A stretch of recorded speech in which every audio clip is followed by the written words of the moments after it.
Just to begin with, some of you are new to these, just to explain what the deal with this is. Some of you, I think you all know me.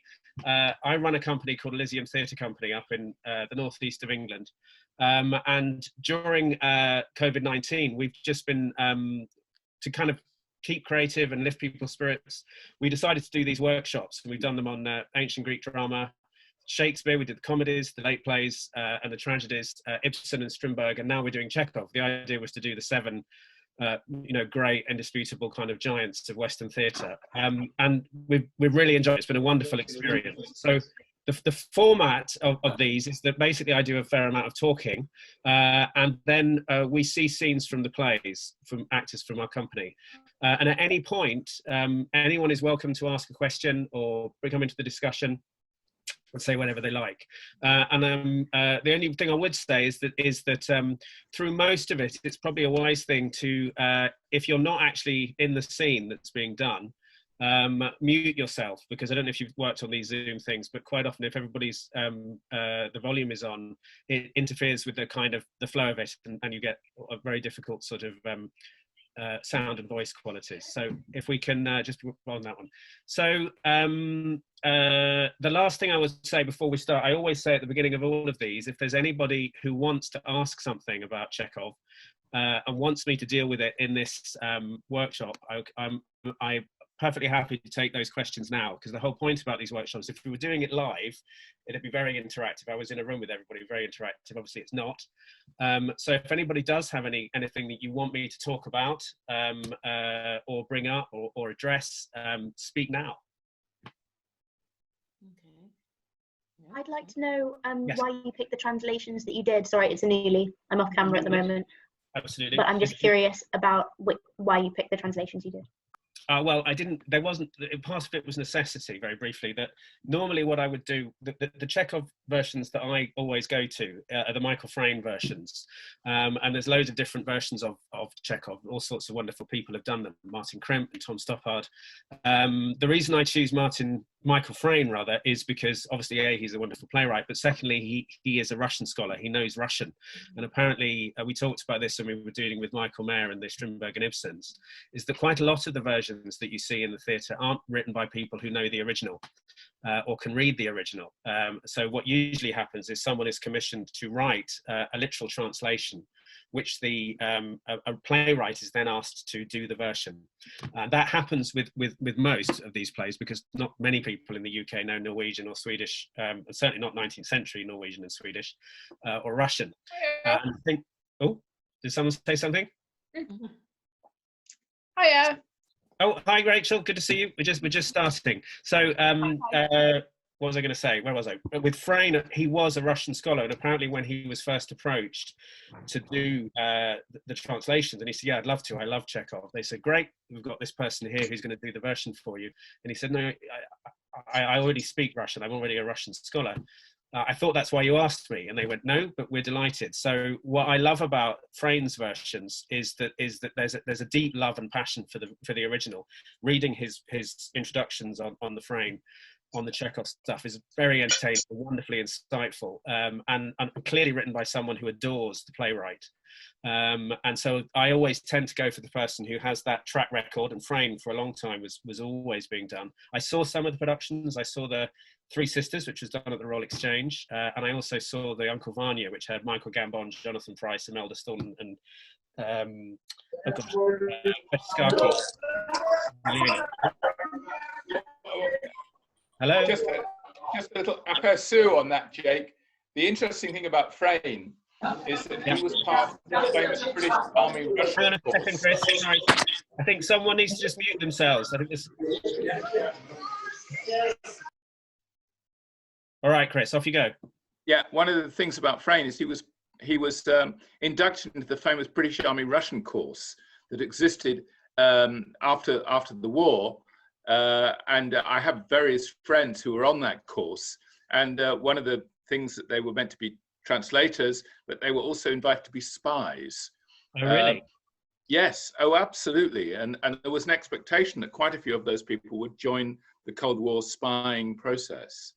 It's quite interesting that, because Frayn does talk about certain things in the plays, because it's often felt that Chekhov, we'll get onto this in a sec, is that Chekhov isn't an overtly political writer, but there are certain references in the plays that he says that only his Russian friends were able to explain to him. And one of them, for instance, is Trofimov, who is forgive me if my Russian pronunciations aren't very good because I'm not a Russian scholar.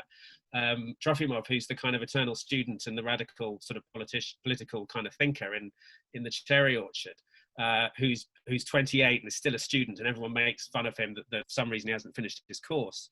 And one of the questions about that character is how properly committed he is to his politics, or whether it's all just in his head. But his friends explained to him, no, he's been in prison. And Frayne said, what do you mean? And he said, it's clearly there in the script. And there's a reference in one of the speeches or something that says about him, which to Russians is a kind of code word for being a political prisoner, which means that he has actually been arrested and put in prison. So he's not quite just a sort of one of those intellectual founders, the sort of useful idiots that Lenin talked about, who just thinks about it in his head. He has actually put it on the line. So presumably that reference you're talking about is feeds into that. So Frayne would have absolutely known about that, and there's a wonderful book about that Russian course, and Stopop was on it, Frayne was on it, a whole bunch of other writers were on it. My friend Peter Seagull. Anyway, I'll shut up now. And of course, the other thing about those Frayne translations is they were written under the Cold War, so it was a very different sensibility. But they are the other. So Anuli, but in the versions that I've sent you, only one of them is Michael Frayne, and that's the Vanya. The other three are all Tom Stoppard. The only reason for that is I couldn't find the others Michael Frayne's online. So rather than spend hours typing out lovingly each scene, I got them from an online resource. So the other versions are by Stoppard, and the reason why those two playwrights are the two ones that I would trust to do Chekhov translations is A, they're established playwrights, B, they love the original. They're not one of those playwrights who takes the original and feels they can do it better. Do you know what I mean? There are playwrights who've done versions of these plays and added speeches, taken speeches out, put swear words in, that kind of thing. They adore the original and they love the culture of Russia, of Central Europe, all those different things. But also, crucially, they're both comic playwrights, and Stoppard, and they're also linguistic playwrights. So Frayne and Stoppard are comic playwrights, or what, I'm not even sure if Michael Frayne's still alive. What they both managed to get with the scripts is the awareness that Chekhov saw himself as a comic playwright. Although they're also tragic, the humour and the laughter and the comedic side is in there. So the game of the plays is in there, and that's hard to find when you're dealing with any great playwright. You need to know the culture, you need to know the style, you need to adore the material. And as I say, when we were doing the Strindberg one, there was quite an interesting point that I didn't make when we were looking at a dream play, and we were looking at that scene, Anuli, that you were doing with Danny, which is the scene where the poet meets the goddess and they have that wonderful conversation, and she explains the mysticism of the universe, blah, blah, blah. In the version that was done at the National, which Carol Churchill did, she cut that out. She removed it. She took out the Indra's daughter's key explanation as to why everything was as it was. And her justification was that it wasn't Strindberg's purpose to explain the universe. And the thing was that, yes, it was. Do you know what I mean? And that's exactly why he put that speech in there. It's rather like taking Hamlet's to be or not to be speech out and saying, well, it wasn't as if Hamlet was, what Shakespeare didn't want to deal with is, the meaning of life. So the translators I adore are the ones that really are immersed in the original and bring that to life. So I hope that makes that clear. I've asked my friend Helen Rappaport to join us tonight. Great.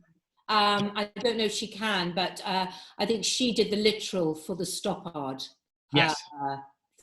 So hopefully you might be able to have we might be able to have a chat with Helen if she can make it this evening. I'm sure she can say something really, really wonderful about how these things come about. So kicking off, so for me, it's been a really interesting one to look at Chekhov. I've been putting it off and putting it off and putting it off, finding lots of really good reasons to put it off, simply because of all of the playwrights. Although I love Chekhov, he's the playwright that I know the least. Those of you who've been following these probably picked up that I absolutely adore Ibsen and Strindberg and have spent my whole life wrestling with them and chewing over them. Chekhov I've always loved, but I don't know them nearly so well. And I'm also very aware that for a lot of people, Chekhov is the ultimate. These plays are seen, a lot of people take Chekhov right to their heart. And in many ways, although Ibsen and Strindberg are massively influential, Chekhov also hangs over the 20th century as one of those great playwrights that everyone aspires to write like. And there's all sorts of playwrights who, since Chekhov died, have tried to write Chekhov plays, by which I mean they've tried to write plays which achieve what Chekhov does, which is to write these wonderful kind of symphonic plays about families and generations, often located in using the metaphor of a family or a home or a house as the symbol of the whole country, which we'll get onto when we get on to something like Cherry Orchard, which to me is almost the most national of them all. J.B. Priestley, what's his name? Robin mentioned J.B. Priestley. When he wrote Time in the Conways, although he was doing something very different with it, that's his Chekhov play. It's again a dynastic play about a landowning British family that loses everything. And as recently as a couple of years ago, Mike Bartlett wrote Albion, which was his attempt to write a kind of Cherry Orchard for Britain. So, and George Bernard Shaw's Heartbreak House was his attempt to out Chekhov. Whether he succeeded or not, it depends on whether you like Shaw. So something about Chekhov sits above theatre in a very different way to the way that Ibsen and Strindberg wrote. The interesting thing about Chekhov was that he didn't like Ibsen. I don't think he necessarily wrote Strindberg, but when Ibsen started to be done in Russia, and interestingly enough, An Enemy of the People, Dr. Stockman, the lead character in that, was Stanislavski's favourite part that he ever played. Chekhov initially just didn't like Ibsen. This is not how life is. He didn't like the way they worked, what they were saying, and this idea of these characters, the big themes, people struggling overtly with these big themes. And interestingly enough, when he wrote The Seagull, it was partly written as a parody of Ibsen, not of Shakespeare, although Shakespeare comes into it too. The name the seagull is a send up of the wild duck, and the use of the seagull as a symbol is a send up of the way Ibsen used symbols in his plays. Later, Chekhov was slightly more admiring of Ibsen, and quite often those playwrights all said terrible things about each other and then said they admired them. So Tolstoy was horrible about some writers, and then later on said no. Tolstoy, for instance, never liked Dostoevsky until after, I think, either Dostoevsky had died or something, and then he went, no, I always thought he was amazing. So they're always quite competitive. So to me, the extraordinary thing about Chekhov, the other things to say about him was that he wasn't initially a playwright, and we've talked a little bit about how each playwright that we've looked at did something unique in world theatre. The thing that that's astonishing about Chekhov, which I honestly can't think of another artist who's ever done, was he succeeded in being a prose writer and a playwright. There's all sorts of examples where novelists tried to write plays. Dickens wrote plays, Henry James tried to write plays, James Joyce tried to write plays, Graham Greene tried to write plays, and they all failed. They all flopped, or they weren't done, or they just didn't really work. Chekhov was the only one who managed to be a great prose writer, who then transitioned into theatre, and is still seen as both a great short story writer and novelist, as well as a playwright. And that, even if he had, as Michael Frayn says, even if he hadn't written his plays, he'd still be seen as one of the great Russian artists and writers. The other interesting thing about Chekhov was that he didn't come from a middle-class background. His father was a grocer and his grandfather was a serf. So he came from probably the humblest background of all the playwrights that we talked about. He went off to become a doctor in, I think it was Moscow or Petersburg, one of the two. And for the first part of his life, he was a practicing doctor, often in the provinces, and had a lot to do with, he did a famous report, a medical report in a penal colony somewhere in Russia called Sakhalin, I think it was called. And he also was very important in setting up cholera defences for a particular community in the countryside. So he was a country doctor and spent a lot of time trudging around in Russia, encountering the Russia that an awful lot of the other artists at the time weren't really encountering. He started off as a short story writer and a journalist. He really made his name as a short story writer. He was massively admired.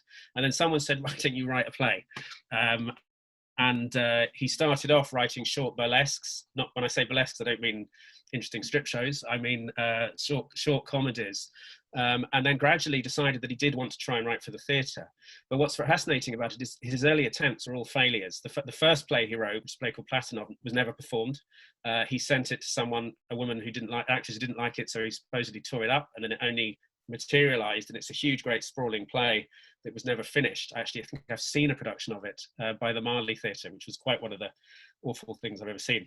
He then wrote a play called Ivanov, which really wasn't very comic, and ends with the hero. The hero is a kind of depressive malcontent who ends up shooting himself, and that was reasonably successful. He then, the fascinating thing is that the first great play that he wrote, The Seagull, the first time it was performed was a total disaster. It was given a bad production in Petersburg by a company that was known for really doing broad comedies. And apparently on the opening night, everyone just started laughing at everything right from the beginning, and it just went down the tubes. And he was so embarrassed, he left in the interval, sat in the someone's dressing room, and then slipped away. And went off into the countryside somewhere. And the play was rescued several years later by Stanislavski. And the play, on its opening night, because Chekhov had had such an awful experience of the first production, he didn't even turn up to the opening night. He just stayed deep in the country. And it was such a massive, massive success when it was on that first night. Apparently, according to Stanislavski, the curtain went down and there was dead silence, and all the actors were stood behind the curtain thinking, oh my God, it's a disaster. And some of them started to cry, some of them started to feel faint, and then suddenly the audience erupted into this incredible applause. The curtain came up, and they knew they'd had a massive success. And this was the beginning of Chekhov being drawn back into the theatre. Every time something flopped, he went, I don't want anything to do with this. And it was through his connection with Stanislavski that he really became famous. Stanislavski was obviously the leading actor and director of his time. And he staged, I think, all four of his plays, these great plays, The Seagull, Uncle Vanya, Three Sisters, and The Cherry Orchard, and they were all smashes. They were all massive successes in his time. And wonderfully, Chekhov hated every production. He didn't like the way that Stanislavski did his plays. And famously, when he got into The Cherry Orchard, the opening read-through was deeply embarrassing. What Chekhov didn't like about the way that Stanislavski did his shows is that they were slow. He felt they were slow and they were ponderous. They were too realistic. So apparently on Uncle Vanya, before anyone had said anything, the lights came up on this wonderfully naturalistic set, and you heard 500 different special effects of mosquitoes, of a train going in the distance. And he was so annoyed by it, apparently Chekhov threatened to write his next play, where he said the opening stage direction is, this takes place in a part of Russia where there are no mosquitoes, no dogs barking, no trains going by, no flies, no etc., etc. And they were constantly in this weird battle with each other, because Chekhov insisted that his plays were funny, that they were comedies. And when he wrote The Cherry Orchard, he insisted that really it was a farce. He said it was not meant to be tragic. And Stanislavski insisted that they were tragedies. So although Stanislavski made his name, he didn't like the productions. Apparently when they did the first read-through of The Cherry Orchard, everyone was crying, and all the actors were weeping and on the floor going, my God, this is emotionally devastating. And Chekhov just looked really uncomfortable. And he said, you all got this wrong, it's meant to be funny. And they all said to him, I'm really sorry, but you're wrong, it's a tragedy. Now, the reason I'm bringing all this up is that this is the key thing about Chekhov's plays. And how and why they're so difficult to do, why they're so loved, and why they're also full of pitfalls, is that the challenge with the plays is, how do you make that comedy work? Because they are funny, but they're also heartbreakingly moving. Anyone who's been in them or seen them knows that at the end of the plays, you're on the floor with the power of what you've seen. And the genius of them for me, when I started looking at them again, was, and I've only ever done one, I've done The Seagull, which I did with students. And what I found marvelous about them all is that they're very funny, they're very light, and you don't realize, if you get it right, you don't realize a tragedy is coming until it suddenly hits, either in the third act or the fourth act. It's usually the fourth act. I'm talking nonsense. In Uncle Vanya, the tragedy begins to hit in the third one, and in Cherry Orchard, it's also the third one, and you don't realize it's coming, and suddenly this kind of catastrophe hits all the characters, and they're not prepared for it. You, the audience, have seen it all coming, but quite often, because it's humorous and it's light, and because the characters themselves can't see it coming, it takes you by surprise. So I think for me that the genius of the plays is that you're not expecting if you get it right, you shouldn't be expecting what hits you at the end. So one of the things we're going to look at each play, but we're also going to talk a little bit about what I mean by all this, and why Chekhov thought they were funny, and how this humour balances out. And I would just say that when I directed the scene, whenever I do a workshop on the Seagull and everyone says, what do you want me to research? What do you want me to research? I always start off by saying, well, you need to watch some Tarkovsky films, maybe Burnt by the Sun, which is wonderful about Russian estates. And you also need to watch The Office. And everyone goes, what are you talking about? And I said, you need to watch The Office, because The Office is Chekhovian in that it's full of humour, it's full of comedy, it's very recognisable. It's about lives slipping away. And at certain key moments, what happens to the characters strikes you in the heart, devastating. Those of you who've seen The Office, think instances like, for me, the scene at the end of the first season where they're at the office party. Do you remember this? And Tim has said he's going to quit and go off to university, and they all think, fantastic. He's going to be free, he's going to be someone.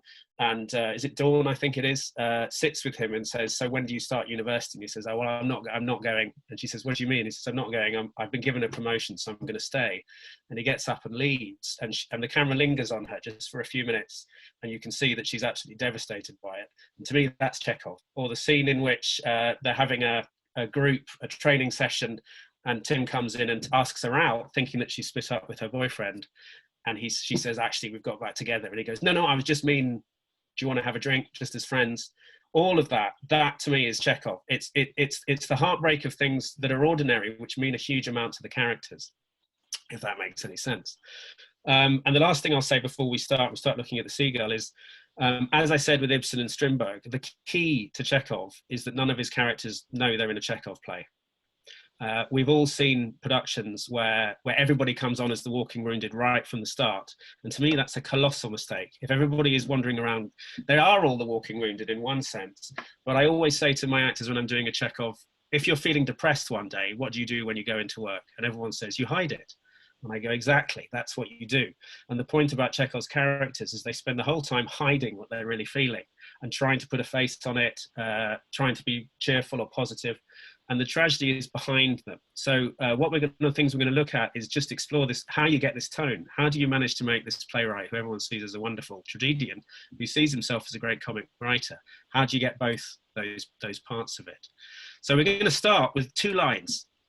These 2 lines, Michael and Evelyn, I think, you're going to give us the first 2 lines of the Seagull. And thanks for the total lack of pressure, by the way, Jake. What do you mean?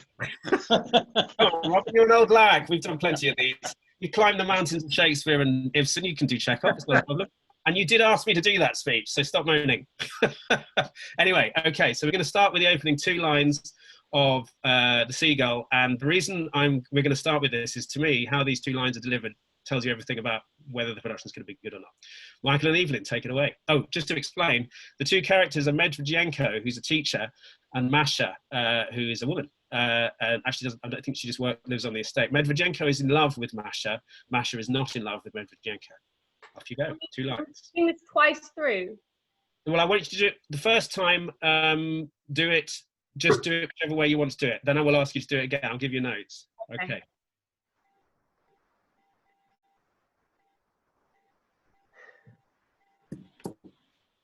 Why do you always wear black? I'm in mourning for my life. Good. Okay. To me, a lot of people have said this. You know what kind of production of a Seagull it's going to be by how those 2 lines are going to be delivered. So I'm going to ask you to deliver them again. This time, slightly more, from you, Evelyn, just slightly more lightly. Okay? Brush him off a little bit more. Michael, stay the way you were doing it. Off you go.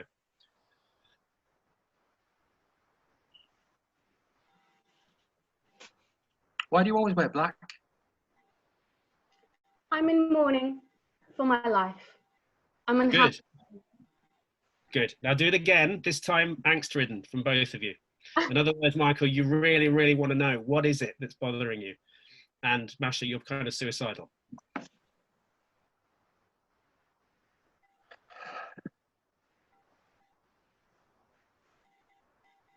Why do you always wear black?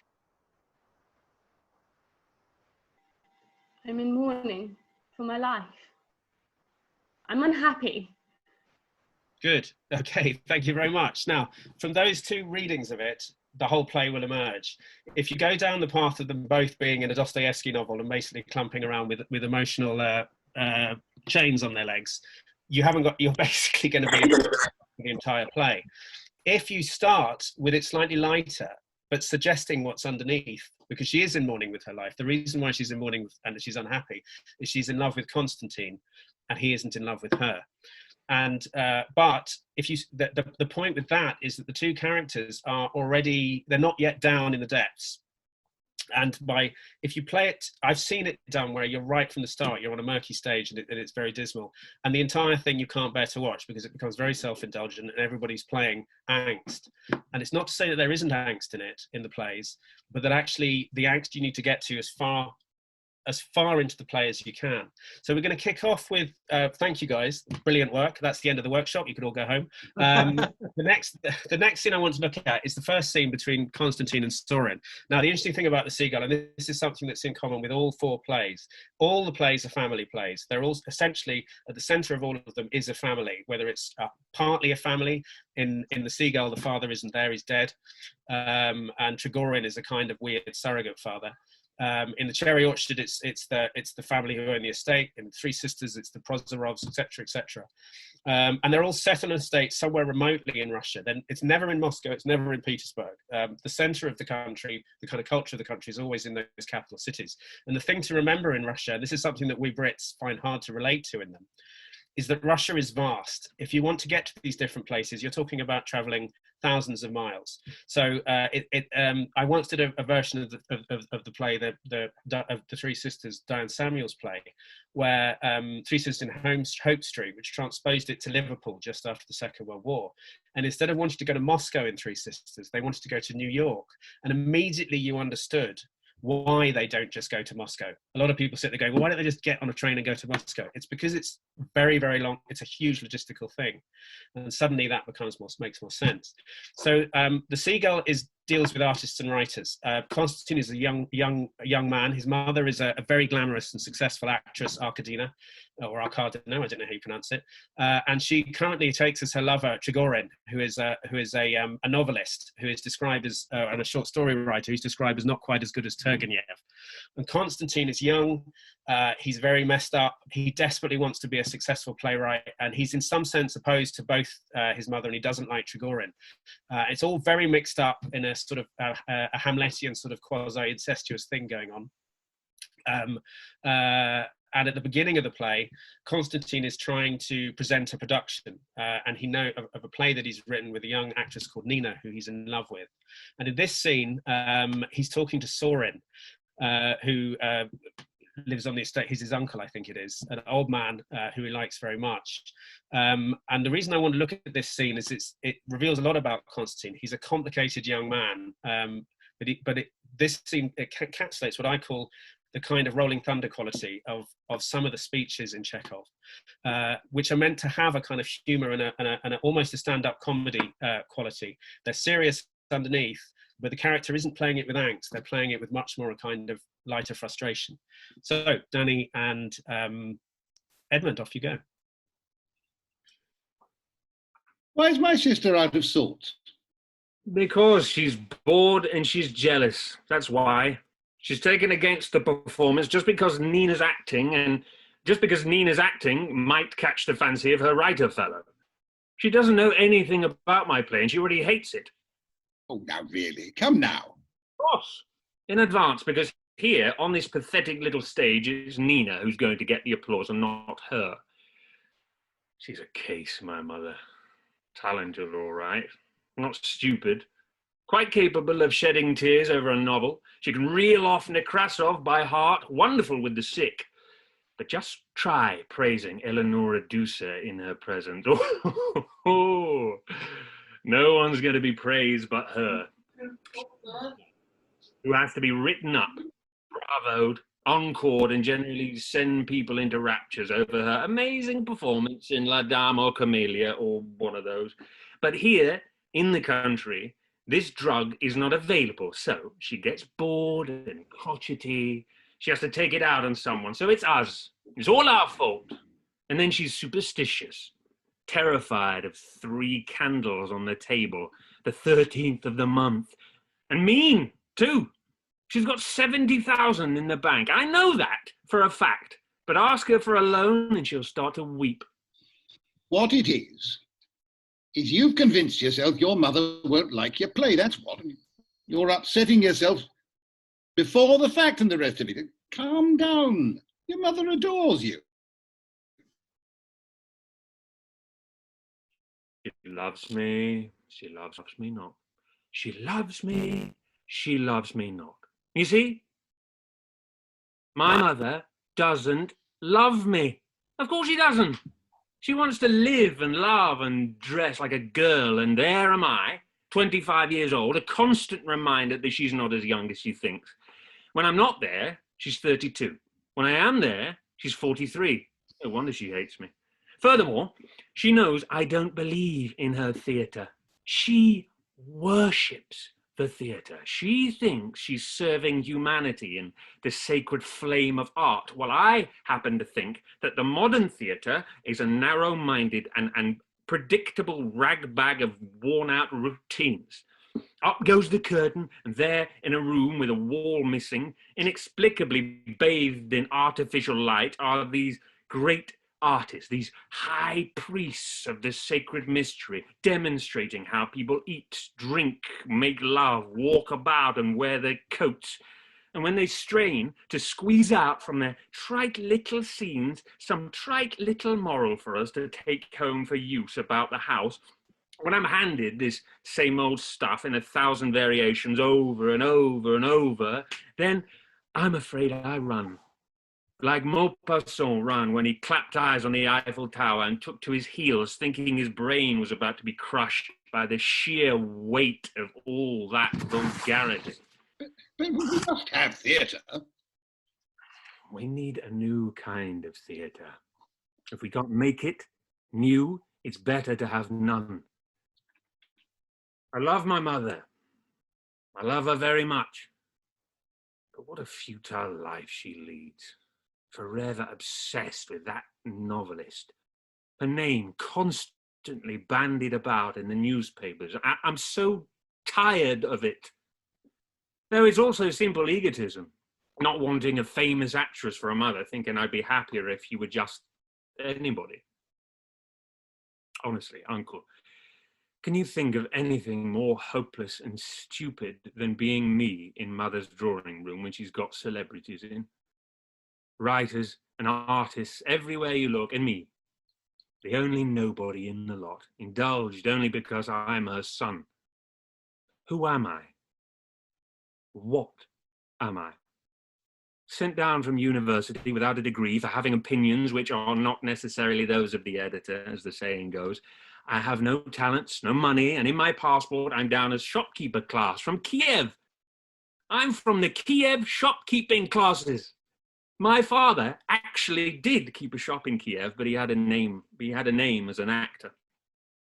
So anyway, when all those artists and writers in her drawing room politely turned their glance on me, I'd have the feeling they were sizing up my insignificance.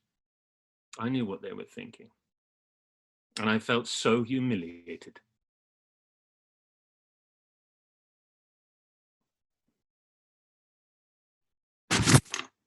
End scene.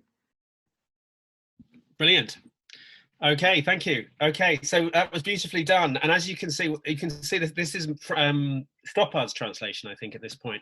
You can see, I remember when I was working on this play, the feeling that the language wasn't stage language, it was just this wonderful kind of flowing verbal real language was just extraordinary. Very, very different to Ibsen and Strindberg, so very, very direct. This is much more kind of rolling. And you can see how the lightness and the humor in it conceals, this is a very messed up young man, but he doesn't think of himself as messed up, and he's about to have his triumph of his play. What was lovely about that was with all the verbal kind of gymnastics that he was coming through, what we got was the sense that Sorin loves him very much. There's a very kind of gentle, tender kind of quality there. Now, one of the things that when I was also doing the play, that whole sequence reminded me massively of what it was like growing up for myself, because I grew up with theatrical parents. My father was a theatre director, my mum was a designer. We always had actors turn up in the place, and as a young man, trying to find out where I belonged with it all was incredibly difficult. So when I was working on this, I thought, my God, this is absolutely accurate. So throughout the first 3 acts, Constantine is this super complex character who goes into strops, who behaves foolishly, tries to shoot himself and misses, gets a bandage on his head, and has a wonderful scene with his mother.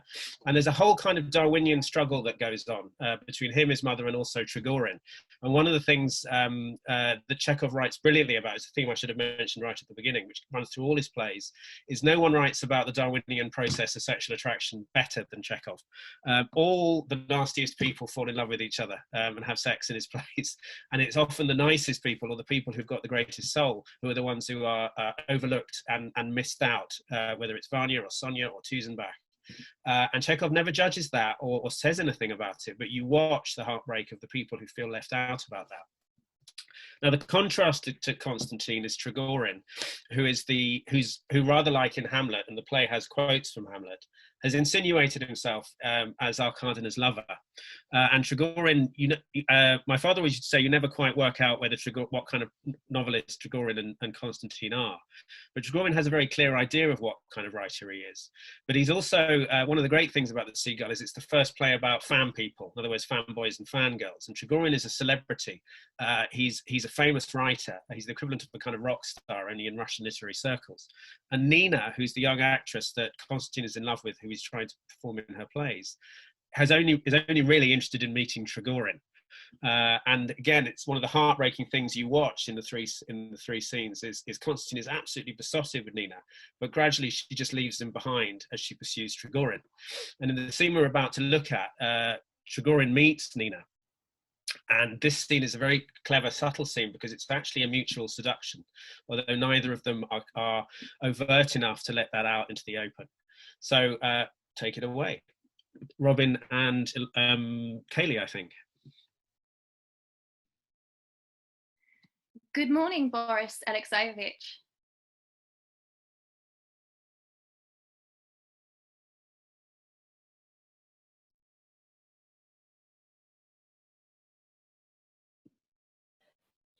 Jake, you're muted. Robin, you're muted.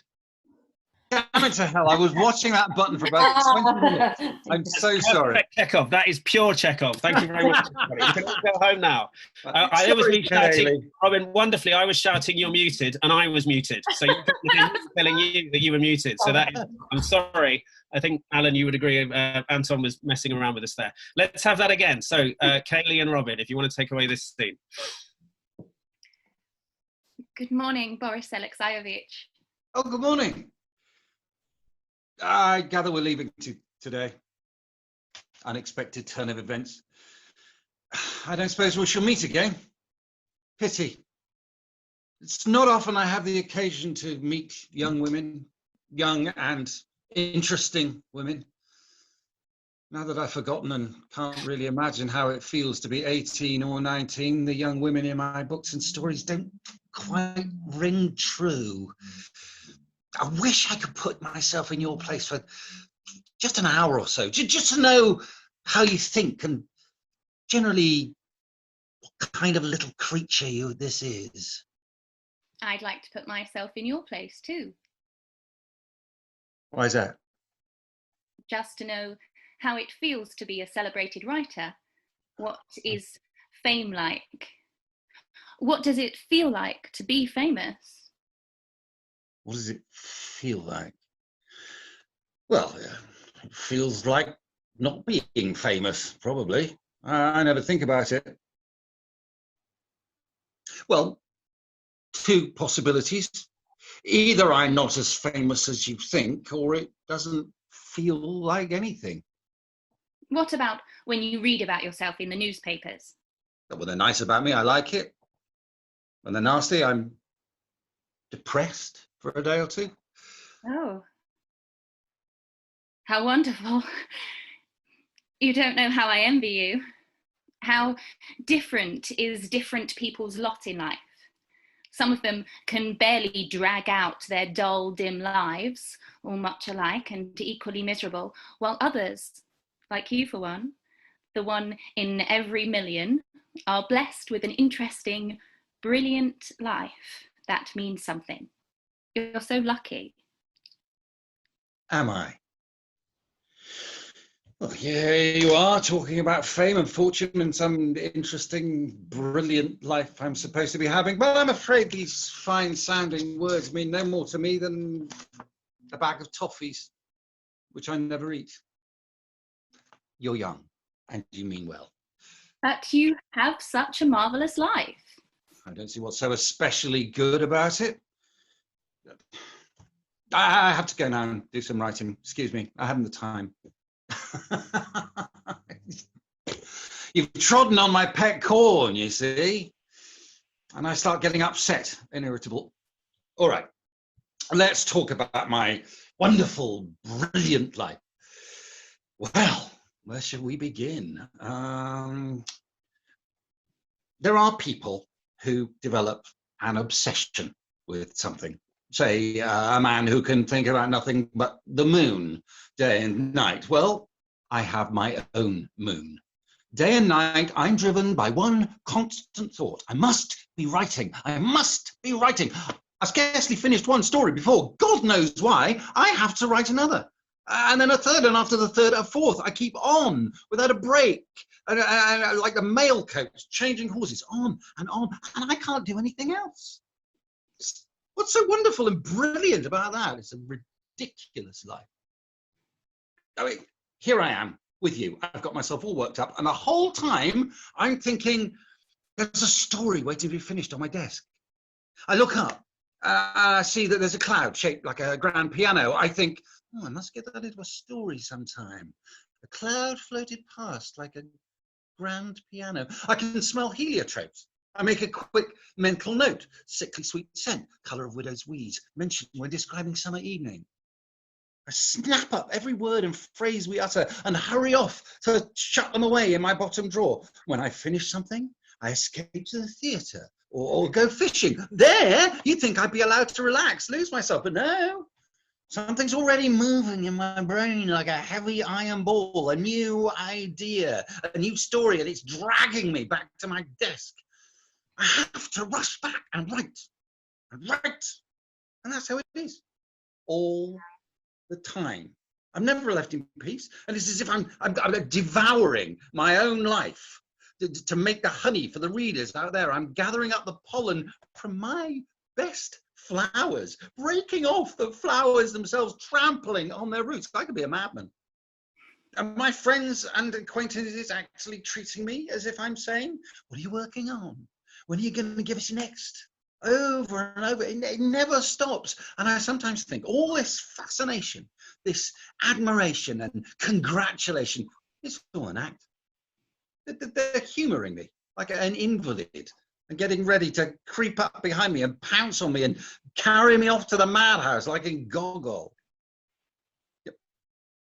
Back in the days when I was starting out, the days of one's youth, the best years, it was continuous torture. A young writer, especially if he isn't having much luck, feels awkward and not for anything. He's on edge. His nerves are a wreck. He can't stop himself hanging around a literary crowd, unknown and ignored, afraid to look people in the eye like a compulsive gambler with nothing to bet with. I never met my readers, but for some reason I always imagine them to be skeptical, hostile. I was afraid of the public. The thought of them terrified me. When I came to have a play put on, I'd look at the audience and decide that everyone with dark hair had made up their minds to hate it, and everyone with fair hair wasn't interested enough to care either way. Oh, it was a nightmare. Sheer torture. I'm sorry, but surely when you're in mid-inspiration, actually in the very act of creation, doesn't that give you, just for that moment, a feeling of being lifted up, of transcendent happiness? Oh, yes, I love writing. Writing is very enjoyable. Correcting proofs is very nice too. But then it's got to be published. The moment the thing is off the press, I can't stand it. It's already no good, a mistake. I will never have been written in the first place, and I feel tetchy and worthless. People read it and say, oh yes, very pretty talent, quite charming, but not a patch on Tolstoy. Or not bad at all, but Fathers and Sons is better. And it will go on like this until I die. I'll never be anything more than charming and talented. And when I'm dead, it'll say on my gravestone, here lies Trigorin. He was good, but not as good as Turgenev. Well, I'm sorry, but I refuse to sympathise. You've simply become jaded with your success. What success are you referring to? I've never felt I have succeeded. I don't like myself as a writer. The worst of it is I often write in a kind of fog and don't understand what I'm writing about. I love this stretch of water here, trees, sky. I have a feeling for nature. It excites a passion in me, that irresistible desire to write. But when all's said and done, I'm not just here to do landscapes. I'm a citizen. I love Russia and its people. And I feel that if I'm a writer, it's up to me to speak out about people's troubles, their fate, and to have something to say about science and the rights of man and so on and so on. So I speak out about everything.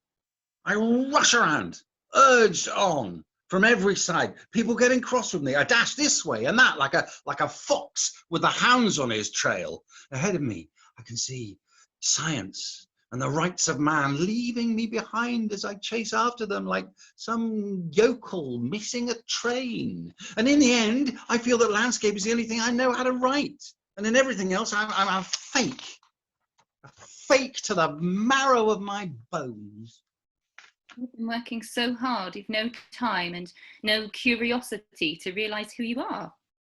You may be dissatisfied with yourself, but for everyone else, you're a great and important writer. If I were great like you, I'd dedicate my whole life to my public. But I'd always remember that it's the reaching up to me which is what makes them happy. And they'd pull my chariot through the streets. Lines 11 and 12. If you ever have need of my life, come and take it.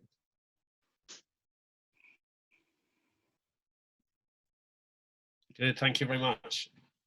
Brilliant. Okay, it's a wonderful, wonderful scene. Now, the brilliance there is that you like Trigorin, although he's obviously, in his own way, painting a picture of himself as this wonderful tortured writer. He's had his eye on Nina for some time, and I always find that wonderful opening line about I don't often get to meet young women, particularly not interesting, intelligent young women, is obviously a lie. He obviously meets these women all the time. Young women throw themselves at him, and in this, what's wonderful about the play is Chekhov unfolds all these intrigues. That Trigorin starts to become interested in Nina. Arkadina becomes aware that Trigorin is interested in Nina, is worried about this younger actress. Konstantin becomes aware that Nina is going away from him. Masha is in love with him, and you get this wonderful and quite enchanting and quite seductive kind of world of seduction, which at this stage doesn't suggest it's going to be tragic. Nina essentially throws herself at him, but you don't see the consequences of that until much later. Arkadina recognizes that Trigorin is a threat and decides to use her skills to get him back. So, Felicity and Robin, can we take it away? Let's stay one more day. Why can't we?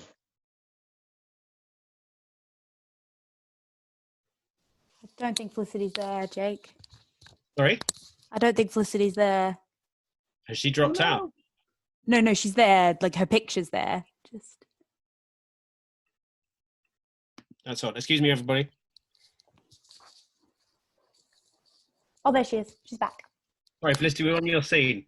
Okay, let's take that again. Sorry again, another Chekhovian moment there, everyone. So, Felicity, we're doing your scene with Trigorin, okay?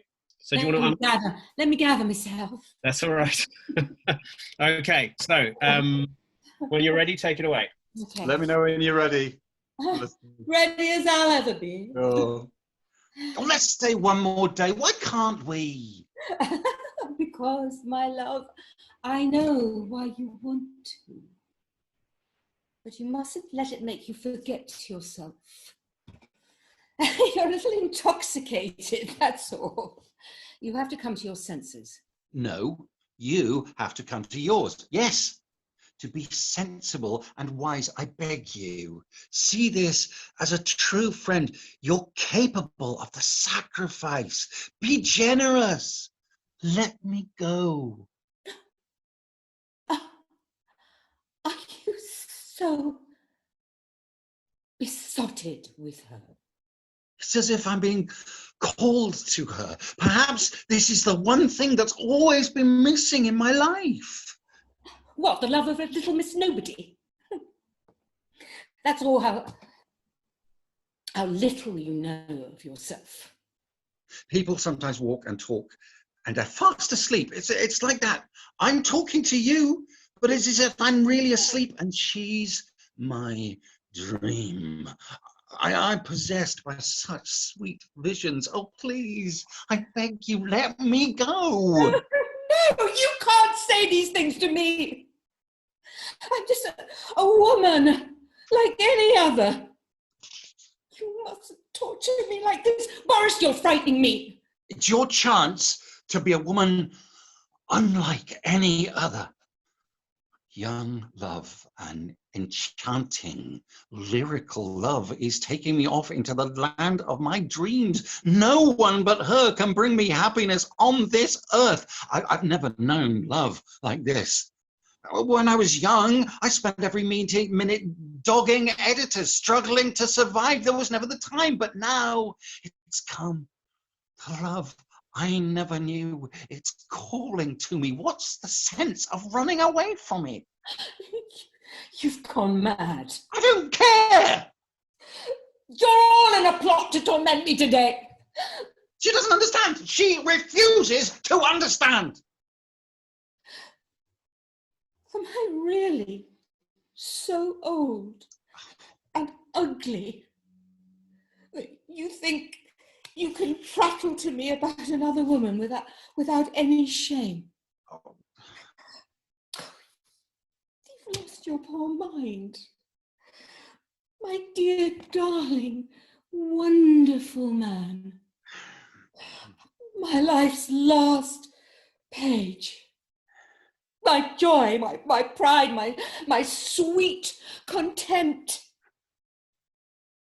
If you left me even for an hour, I won't be alive at the end of it. I'll go mad. My magician, my prince, my king in all his glory.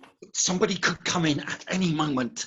Well, let them. I'm not ashamed of loving you as I do. My treasure, my reckless darling. What you're doing is lunacy.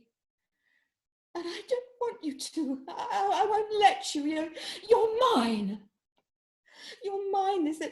This brow is mine. See those eyes? That's this soft hair. All of you is mine. You're so brilliant and so gifted. You're the best writer there is. You're the only hope for writing in Russia. Such integrity, such simplicity, such a freshness and humour. You bring the essence of a character or a landscape with one stroke. Your people are alive. It's impossible to read you without the thrill. Do you think I'm flattering you, putting you on a pedestal?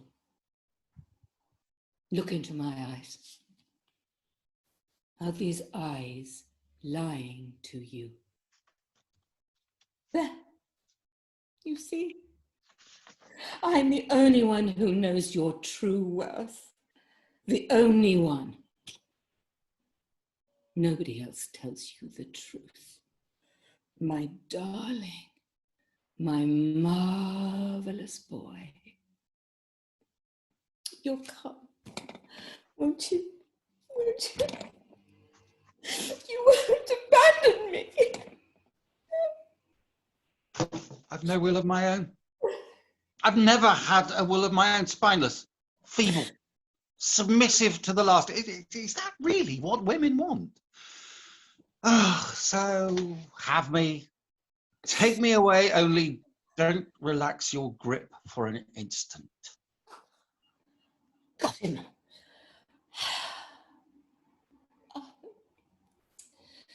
Stay if you want to. I'll go. You can come on in a week or so. There's no hurry. No. We'll go together. Oh, well, whatever you like. Well, all right. Together then. We'll go together. Brilliant. Thank you very much, both. Fantastic scene. And what I think Felicity played wonderfully, both of you played wonderfully there, was the comedy and the reality of it. But also, what Felicity you found is the thing about Arkadina is that she's an actress. So Yes. for all her manipulations, it's a theatre scene for her. And he's completely drawn up in it. She knows how to appeal to his ego, all of those, and her sex appeal, all of those different things. But also what's wonderful about the scene, and again, the way you played it both, is that they're not English, they're Russians. So that slightly much more explosive, more expansive emotional quality is absolutely what it needs. If you play it all but terribly understated and stiff upper lip, that doesn't capture it either. That's why quite often when people set them in sort of Wales or England or whatever, it's called Uncle John or whatever, it doesn't quite work. It's got to have a much more kind of Russian, European quality to it, a more explosive quality to make it work. So the brilliance of that, it's very funny, but again, it's a spat, and there's a truth to it. But at this stage, it's very unlike Ibsen and Strindberg. They're not chewing the furniture or throwing things at each other or torturing themselves with angst. But there is, what you see is this kind of shark-infested waters of sexuality and manipulation that they're all doing. But again, it doesn't appear to be tragic. Now, the brilliance of the play is in the fourth act, suddenly the steamroller walks all over you. And you realise, or it starts to wreak havoc across the characters. Several years later, Constantine has started to grow up.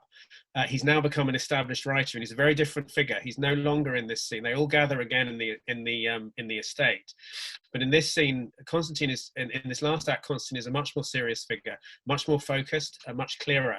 He's no longer intimidated by his mother, and he's no longer intimidated by Trigorin, and is actually they have to grudgingly take him seriously. Now, what's happened in the interim is that although Trigorin has gone off with Arkadina, he still had an affair with Nina, who has gone off following him. He gets her pregnant. I can't remember what happens to the baby. Either the baby dies or she gives it up. And she completely fails as an actress. She ends up being an actress on touring productions. She then comes back to the estate. She's disowned by her family. And she's all but wrecked. And at no point does Trigorin ever reference her again. When someone brings up the Seagull, which Constantine gave her earlier on in the play, he just says, I don't remember that at all. I don't remember that. All it has done is he's used it for a short story. So at that point, you suddenly see the play suddenly take on a darker tone, but it doesn't take on a heavy dark tone. It just subtly, you realize all these things have happened. And you're kind of suddenly realize that in the interim of these two scenes, of these two acts, people's lives have been destroyed. But the climactic scene in the play is when Nina appears. Everybody else has gone next door to have dinner. Constantine's refused to have dinner. He just says, I'm not hungry. But he doesn't want to be with them. And he starts working on one of his short stories. And unlike Trigorin, there's a wonderful bit where they're told that Trigorin has brought down to the estate a book of the magazine in which Constantine's work has been printed, and so has Trigorin's. And Constantine looks at the book, and of course, Trigorin's only read his own short story. He's only done those pages. A subtle moment where Trigorin very clearly isn't interested in and the ego of the man is there. At the same time, there's a terrible moment where someone asks Arkadina, what do you think of his writing? And she says, do you know, I've never read any. He's my son. I've never read any of his writing. So you have these wonderful throwaway moments where it becomes absolutely clear that their jealousy of this young man is very intense. So the climax of the scene is this extraordinary scene where Nina suddenly turns up. Constantine is going over one of his stories, is berating himself for not writing well. Nina appears in the doorway. And she's come to see Trigorin. She hasn't come to see Constantine. And you see this scene where Constantine basically facilitates Nina's, not a breakdown, but she has this scene where she desperately wants to see Trigorin. She's obsessed with him. She's all slightly on the edge of a kind of madness. Her life's been destroyed, but for some reason she still believes that Trigorin is iconic.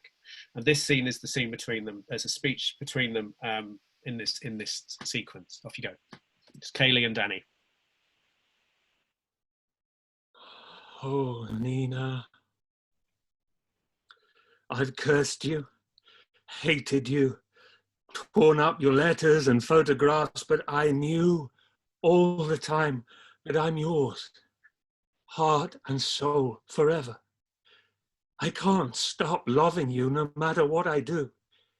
Ever since I lost you, all this time I've been getting my work published. My life's been unbearable. I felt so wretched. I felt as if my youth had suddenly been snatched away. I felt about 90. I speak your name. I kiss the ground where you walked. I see your face wherever I go. That sweet face that smiled on me when life would never be so good again. Why are you talking like this? What are you... With no one's love to warm me. I feel cold, like in a dungeon. And everything I write is lifeless, stale, and dreary. Stay here with me, Nina. Please, please, please stay. Or let me come away with you. What are you... For God's sake... My trap is waiting at the gate. Don't come out. I'm all right.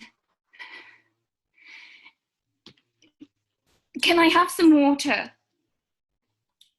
Where are you going? Back to town. Is your mother here? My uncle was taken ill on Thursday. We sent her a telegram. What do you mean? You kissed the ground I walked on. You should want to kill me. I'm so tired. If I could only rest. Need rest.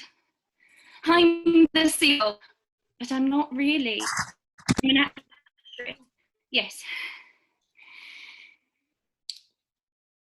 So he's here too. But it doesn't matter. He never believed in theatre.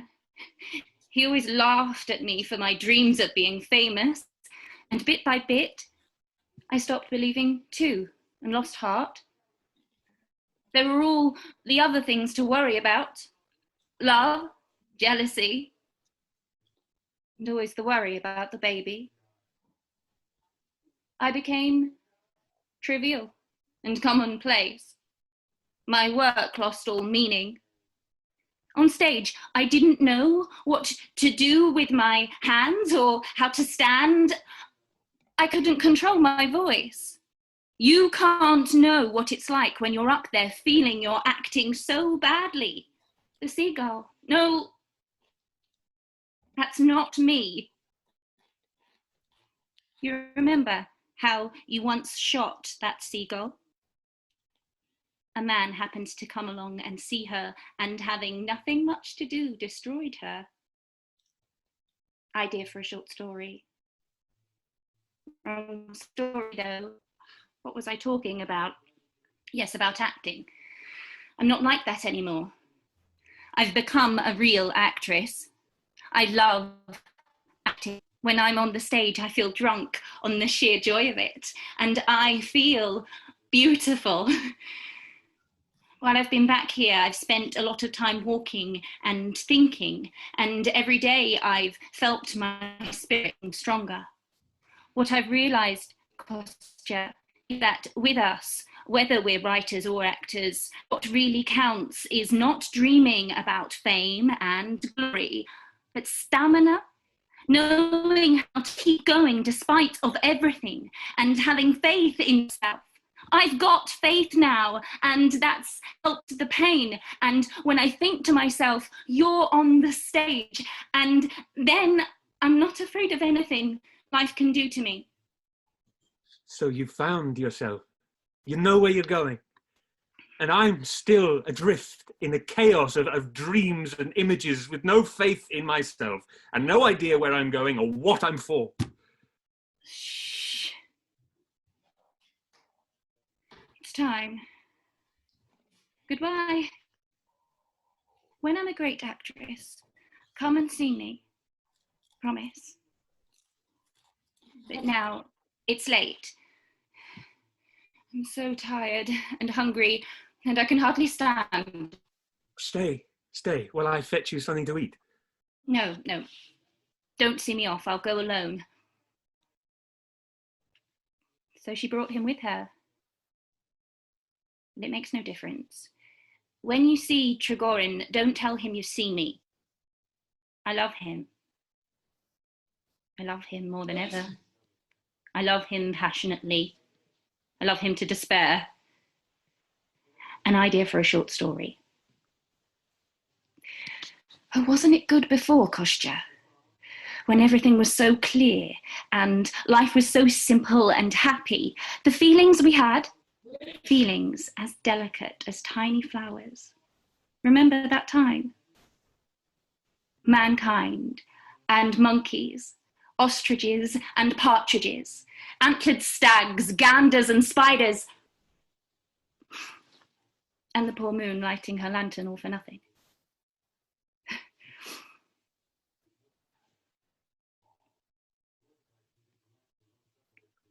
I hope nobody sees her in the garden and tells Mama. It might upset Mama.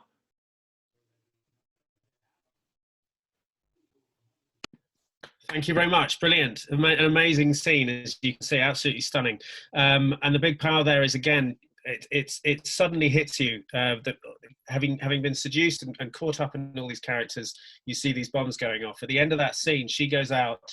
He walks to his desk. It's a wonderfully dramatic moment. I remember when we did it, and it says over the next 2 minutes, he tears his short story. He destroys the story that he's writing. And it's completely silent. He then gets up from his desk, goes to the next room, and at the end of the play, everybody else then comes in and they sit down to play cards, and there's a noise, a bang from the next room. The doctor goes out, comes in, and it's revealed at the end that Constantine has shot himself. It's a stunning piece of writing, absolutely extraordinary, but you don't see it coming. And I think that's the beauty of Chekhov, and we'll see it in the other ones, is you should never see the tragedies coming, because in real life, people don't see the tragedy coming. When everything falls on top of you, quite often you have no awareness that it's coming. And that's his genius, that the disaster is something which is unseen. In Ibsen and Strindberg, it builds to its tragic climax. In Chekhov, it just seems to happen. And it's only when it does happen, because you've fallen in love with the characters, that you feel so heartbroken for them. Brilliantly read by everybody. We're going to move on to Uncle Vanya now. The Vanya is, for me, in many ways, where Chekhov really finds his form and finds his unique voice. There's still in the Seagull elements of other playwrights, Ibsen, who he was parodying, but also obviously imitating. And it does end with gunshots, someone shooting themselves, which is part of something that happened in Ivanov, and is obviously a very much part of Victorian dramas. Hedda Gabler shoots herself, second Mrs. Tanqueray shoots herself. In Vanya, it doesn't quite happen that way. So Vanya, when I talked to Alan about playing Vanya, he said it is the midlife crisis play. It is absolutely the midlife crisis play. The two key male characters are Astrov and Vanya, and this is the first one that's really set on a remote estate where characters are stuck for the whole of their lives. And Vanya is the older brother of Sonia, and he's a bachelor. He's not married, and he spent his entire life on the estate running it. The uncle of Sonia, Jake. He's not the older brother. He's the uncle. Oh, of course, yes. My apologies. Absolutely. Serbryakov is the Clues in older the brother. title. Yes, sorry. Absolutely, sorry. Thank you, Alan. so the point there is that Vanya doesn't feel that he's lived, and Serebriakov, who I think is what's his relative? He's the brother, isn't he? Alan? Serebriakov? Yes. No, Okay. He's the father of Sonia. That's right. Sorry, forgive me. He's the father of Sonia. Serebriakov is this academic. He owns the estate, and Vanya has run it for him all his life. And Serebriakov has made his name as a scholar. And he's come to the estate with his new young wife, Yelena, who's young and beautiful. And Vanya, who met her when she was much earlier, has been in love with her for most of his life, wasn't able to say anything at the time, and is now very much in love with her on the estate. Astrov is the doctor, who's a little bit younger than Vanya. And Astrov used to be a very handsome, charismatic young man, highly intelligent, highly refined. But at the beginning of the play, you already see that he's going to seed. And in this first scene, Vanya and Astrov are together. They're sort of friends with each other. And Vanya is as similarly to the way Konstantin was sounding off to about Trigorin and his mother. Vanya is venting his frustrations while Astrov listens. Take it away, guys. Her eyes. A marvelous woman. So, tell us something. Tell you what. Nothing new? Not a thing. It's all old. I'm the same as I always was, or possibly worse because I've grown idle. I don't do anything. Just grumble away like some cantankerous old codger. Mamma goes babbling on like an old jackdaw about the emancipation of women. One eye on the grave, the other scanning those clever books of hers at the dawn of a new life. What about the professor? Oh, the professor, as always, sits writing in his study from morning until far into the night. The poor paper. He'd do better to write his autobiography. What a wonderful subject he'd make. A retired professor, a dried haddock with a doctorate. Gout and rheumatism and migraine and a liver swollen with envy. This old dried haddock lives on his first wife's estate, much against his will, because he can't afford to live in town. He complains endlessly about his misfortune, although in actual fact, he's quite unusually fortunate. Just consider for a moment exactly how fortunate. The son of a lowly sacristan, but he went to a seminary. He took various degrees. He got a chair. He joined the upper ranks of society. He became the son-in-law of a senator, and so on and so forth. Leave all that aside, but just consider this. A man spends precisely 25 years reading and writing about art when he understands precisely nothing about it. For 25 years, he reads and writes about things that clever people have known for years already and that stupid people don't care about anyway. For 25 years, he chews over other men's thoughts about realism and naturalism and every other kind of rubbish. For 25 years, in other words, he's been shoveling a lot of nothing from here to nowhere. And what an opinion he has of himself. What pretensions. He's reached retiring age and not a soul has ever heard of him. He's completely unknown. So, for 25 years, he's been usurping another's rightful place. Yet, lo and behold, he paces the earth like a demigod. I do believe you're jealous. Yes, I'm jealous. And his success with women, far greater than any Don Juan has ever known. His first wife, my sister, a lovely, tender creature, as pure as the blue sky up there, with a noble heart and a generous soul, and more admirers than he had pupils. She loved him the way only the angels can when they love beings as fine and pure as themselves. Our mother still worships him, still walks in holy terror of him. His second wife, a beautiful, intelligent woman. You saw her just now. She married him when he was an old man already and gave him her youth and beauty, her freedom, her radiance, Why? For what in return? Is she faithful to the professor? Regrettably, she is. Why regrettably? Because this faithfulness of hers is false through and through. Much rhetoric in it, but little logic. Deceiving an aged husband you can't bear the sight of, that's immoral. Attempting to stifle your own hapless youth and living feelings, that's not immoral.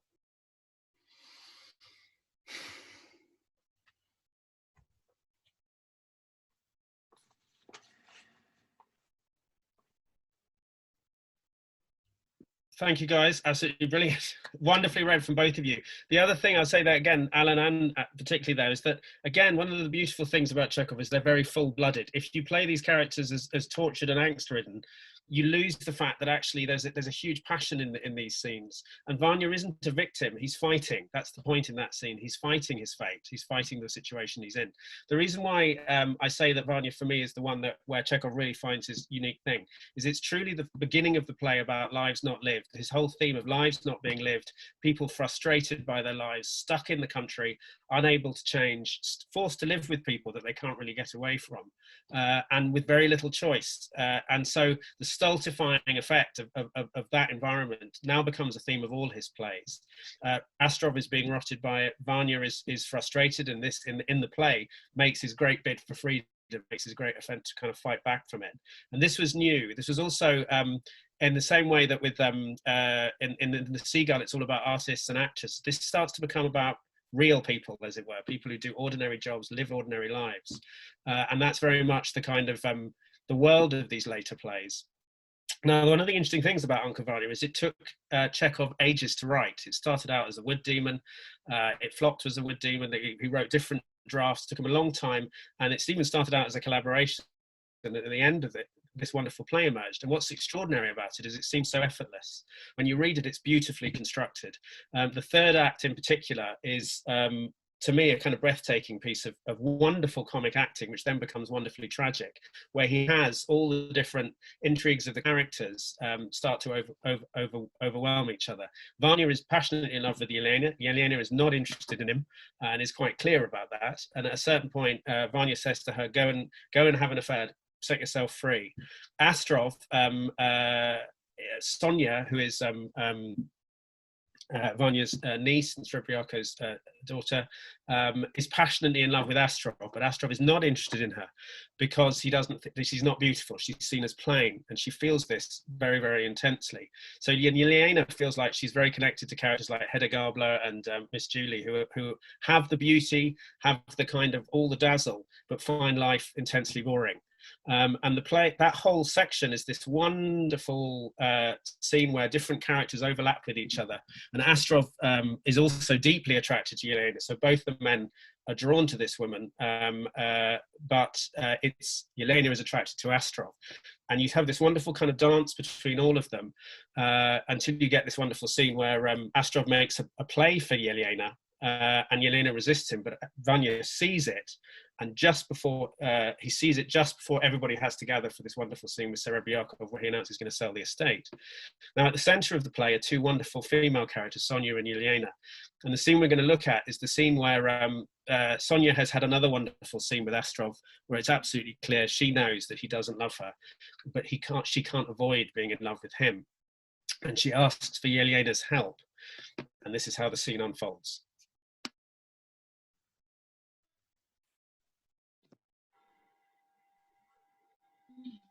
September already. We shall have to get through the winter here somehow. Where's the doctor? In Uncle Vanya's room. He's painting something. I'm glad Uncle Vanya's gone. I must have a word with you. What about? What about? Oh, there now, there. There now. I'm not beautiful. You have beautiful hair. And don't say that. When a woman isn't beautiful, people say to her, you have beautiful eyes, you have beautiful hair.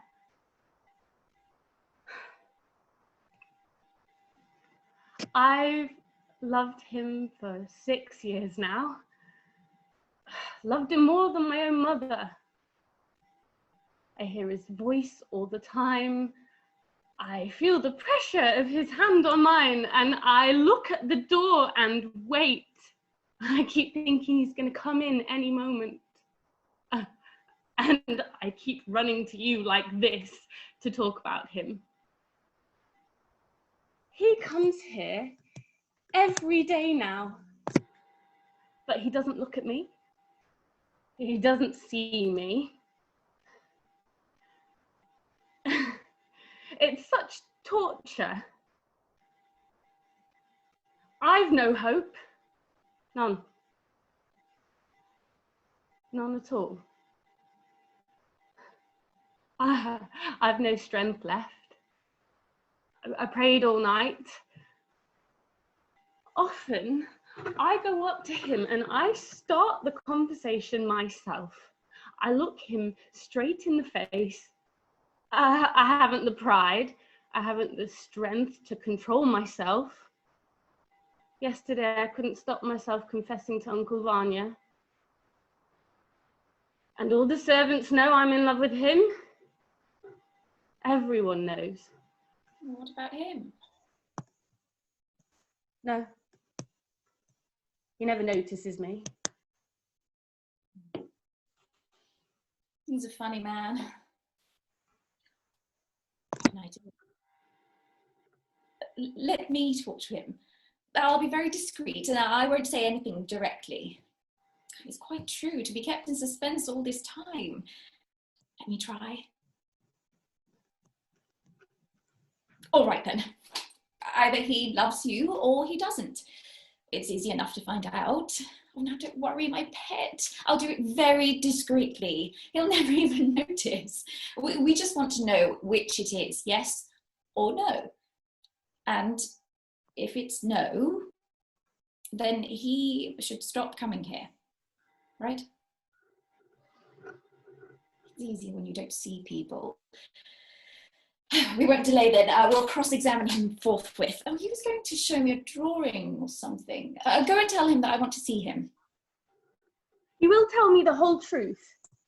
Yeah, of course. Whatever the truth, I think at any rate, it's as terrible as being in suspense.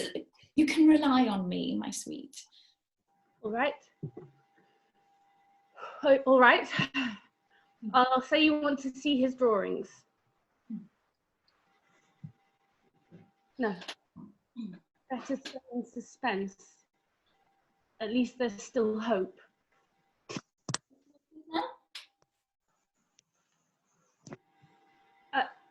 Nothing.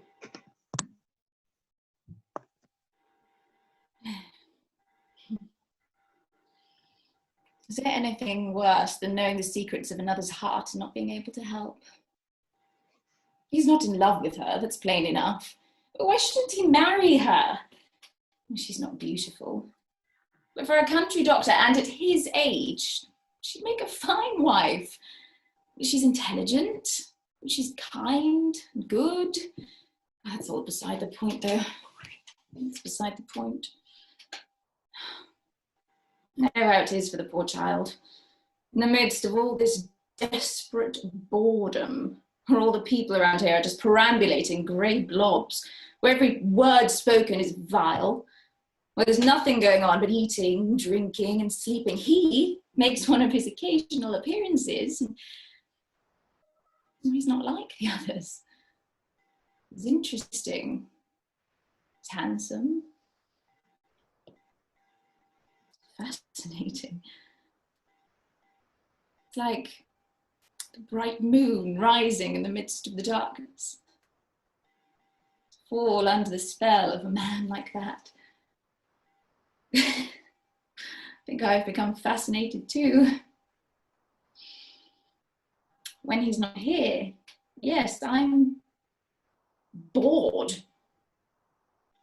Now, here I am smiling at the thought of him.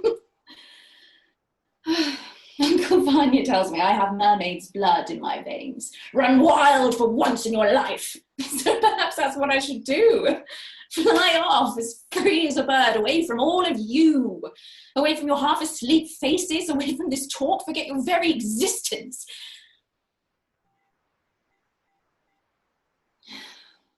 But I'm a coward. I'm too timid. I should be tormented by conscience. I feel guilty as it is with him coming here every day because I can guess why he comes. Oh, I'm already almost down on my knees in front of Sonia, weeping and begging for her to forgive me.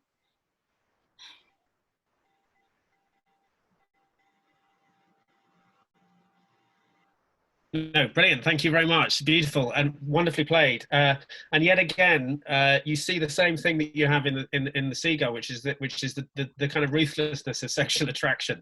That all the wrong people are in love with the wrong people. That Astrov and the extraordinary thing of sitting there comforting Sonia and then deciding that maybe she's going to make a play for the very person that she knows that Sonia is in love with. But the extraordinary thing is that when she then does get alone with Astrov and Astrov makes a play for her, she pushes him away. So there's this total confusion about what they all feel they're supposed to be doing.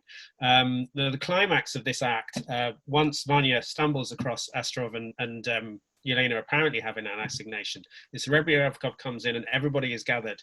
Serebryakov is the owner of the estate, who declares he's going to sell the estate and use the money to go to Petersburg.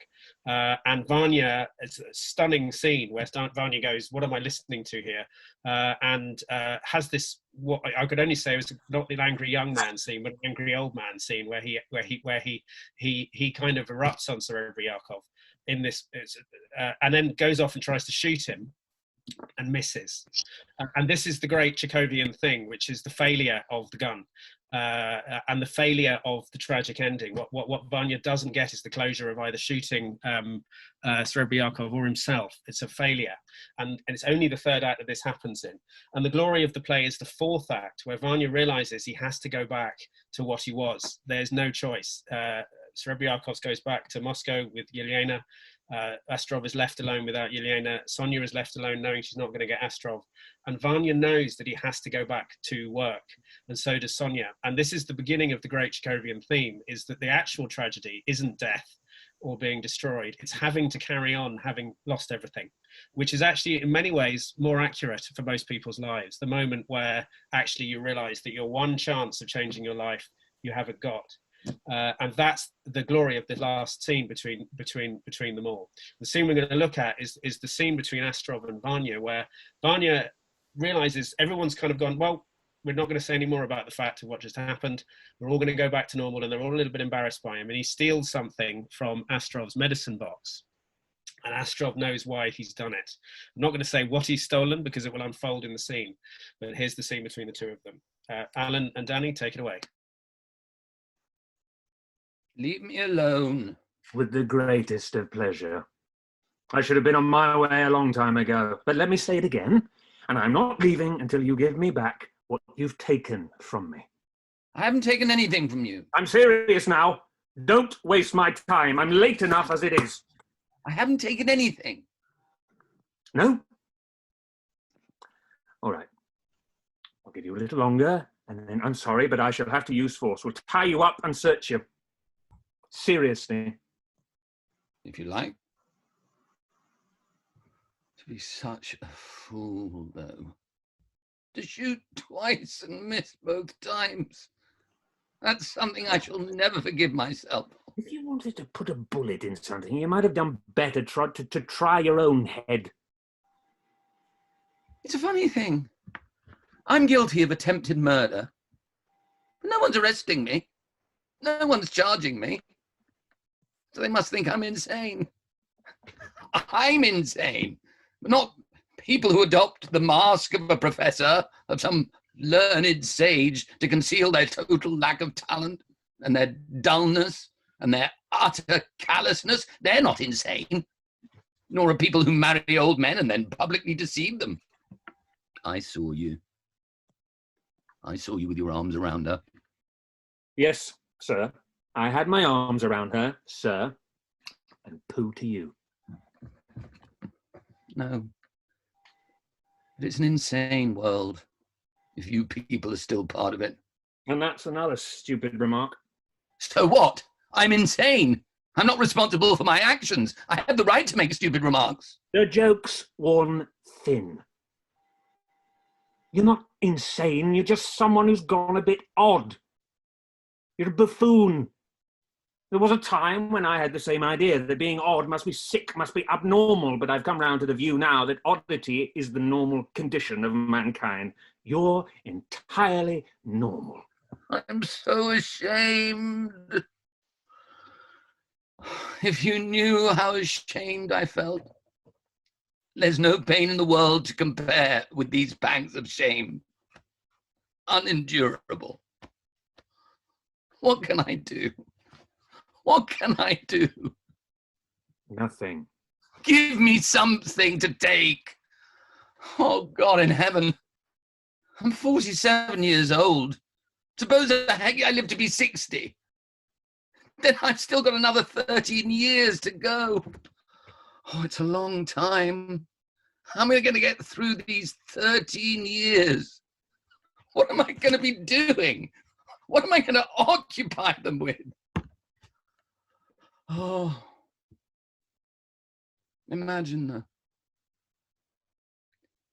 Just imagine if one could somehow live the rest of one's life differently. If one could wake up some clear, quiet morning and feel that one had begun life afresh, that the past was all forgotten, had dissolved like smoke. If one could begin a new life, give me some idea how to do it, where to begin. Oh, come on now. What's all this about a new life? Our situation, yours and mine, is hopeless. Is it? I'm sure it is. Give me something. I've got a burning pain here. Oh, stop it! People living a century or two after we're gone, who'll despise us for leading such stupid and tasteless lives, they may find a way to be happy. But as for us, there's only one hope left for you and me. When we're lying in our graves, we might have pleasant dreams. Yes, my friend. In the whole district, there were only two people of any substance and any culture, you and me. But in 10 years or so, this narrow provincial life, this despicable life has dragged us under. Its rotten exhalations have poisoned our blood, and we have become as vile as all the others. But you won't talk me out of it. You give me back what you've taken from me. I haven't taken anything from you. You've taken a bottle of morphine out of my medicine chest. Listen.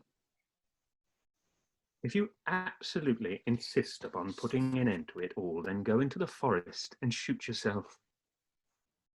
Give me back the morphine, though, or else people will talk. They'll jump to conclusions and think I gave it to you. It's going to be quite bad enough having to do the post-mortem. You think that'll be fun? Leave me alone. Your uncle has purloined a bottle of morphine out of my medicine chest, and he won't give it back. Tell him, will you, that it's, well, not very clever. Also, I'm pressed for time, so I should be on my way. Uncle Vanya, did you take the morphine? He did, I know he did. Give it back. Why are you trying to frighten us? Give it back, Uncle Vanya. I may be just as unhappy as you, but I'm not giving way to despair. I'm enduring it. And I shall go on enduring it until my life comes to its natural end. you endure as well. Give it back. Dear uncle, sweet, kind uncle, give it back. You're a good man. You must have pity on us and give it back. Endure, uncle. Endure. There. Take it. Quickly now. Work. Something to do, otherwise I can't go on. I just can't go on.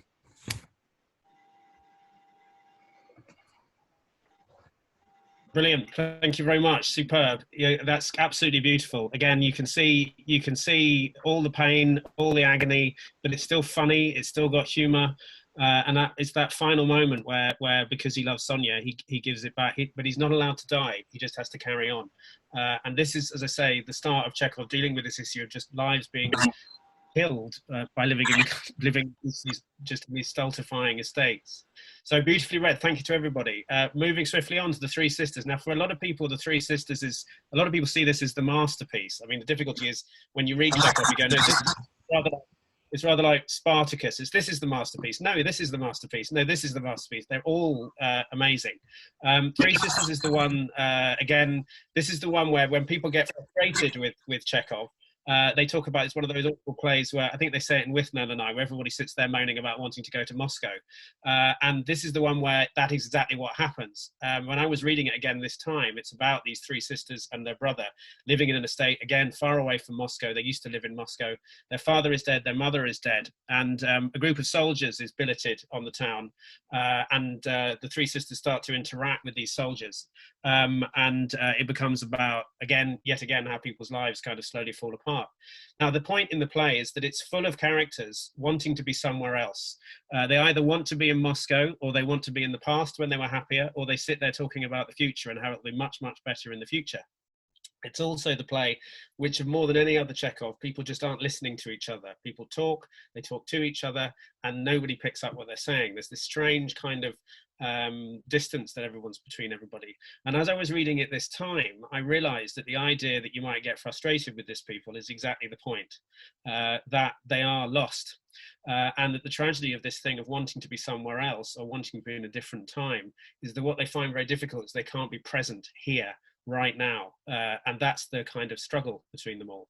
And we'll get to the power of the play is only one of the characters actually ends up absolutely being present, and a very poignant moment towards the end. So the scene we're going to see is the scene where Vershinin, who is the charismatic soldier, the commander of the battery which has been stationed in the town, they're having a kind of evening soiree, and Vershinin enjoys what he calls philosophizing. He likes everybody sit there and starts talking about what life is all about.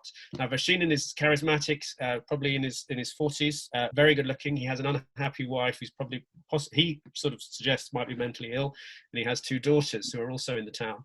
The other characters in the scene are Tusenbach, who's a much younger man, who's actually of German ethnic origin, and then the three sisters themselves, Masha, who is the middle sister, who is the kind of passionate one, who's married to a teacher, Kligin, and feels stultified. And in the scene, was about to leave, but when Vershinin comes in, she starts to become attracted to him. Sorry, that's a slightly earlier scene. The others are Irina, who's the youngest sister. Now, Irina is the one that Tusenbach is in love with, and what Irina can't find in herself is love for someone in that way. And the older one is Olga, who is the older sister, who is unmarried and is a teacher and is the only one at the beginning of the play who works. And this is the philosophy scene. Take it away, please.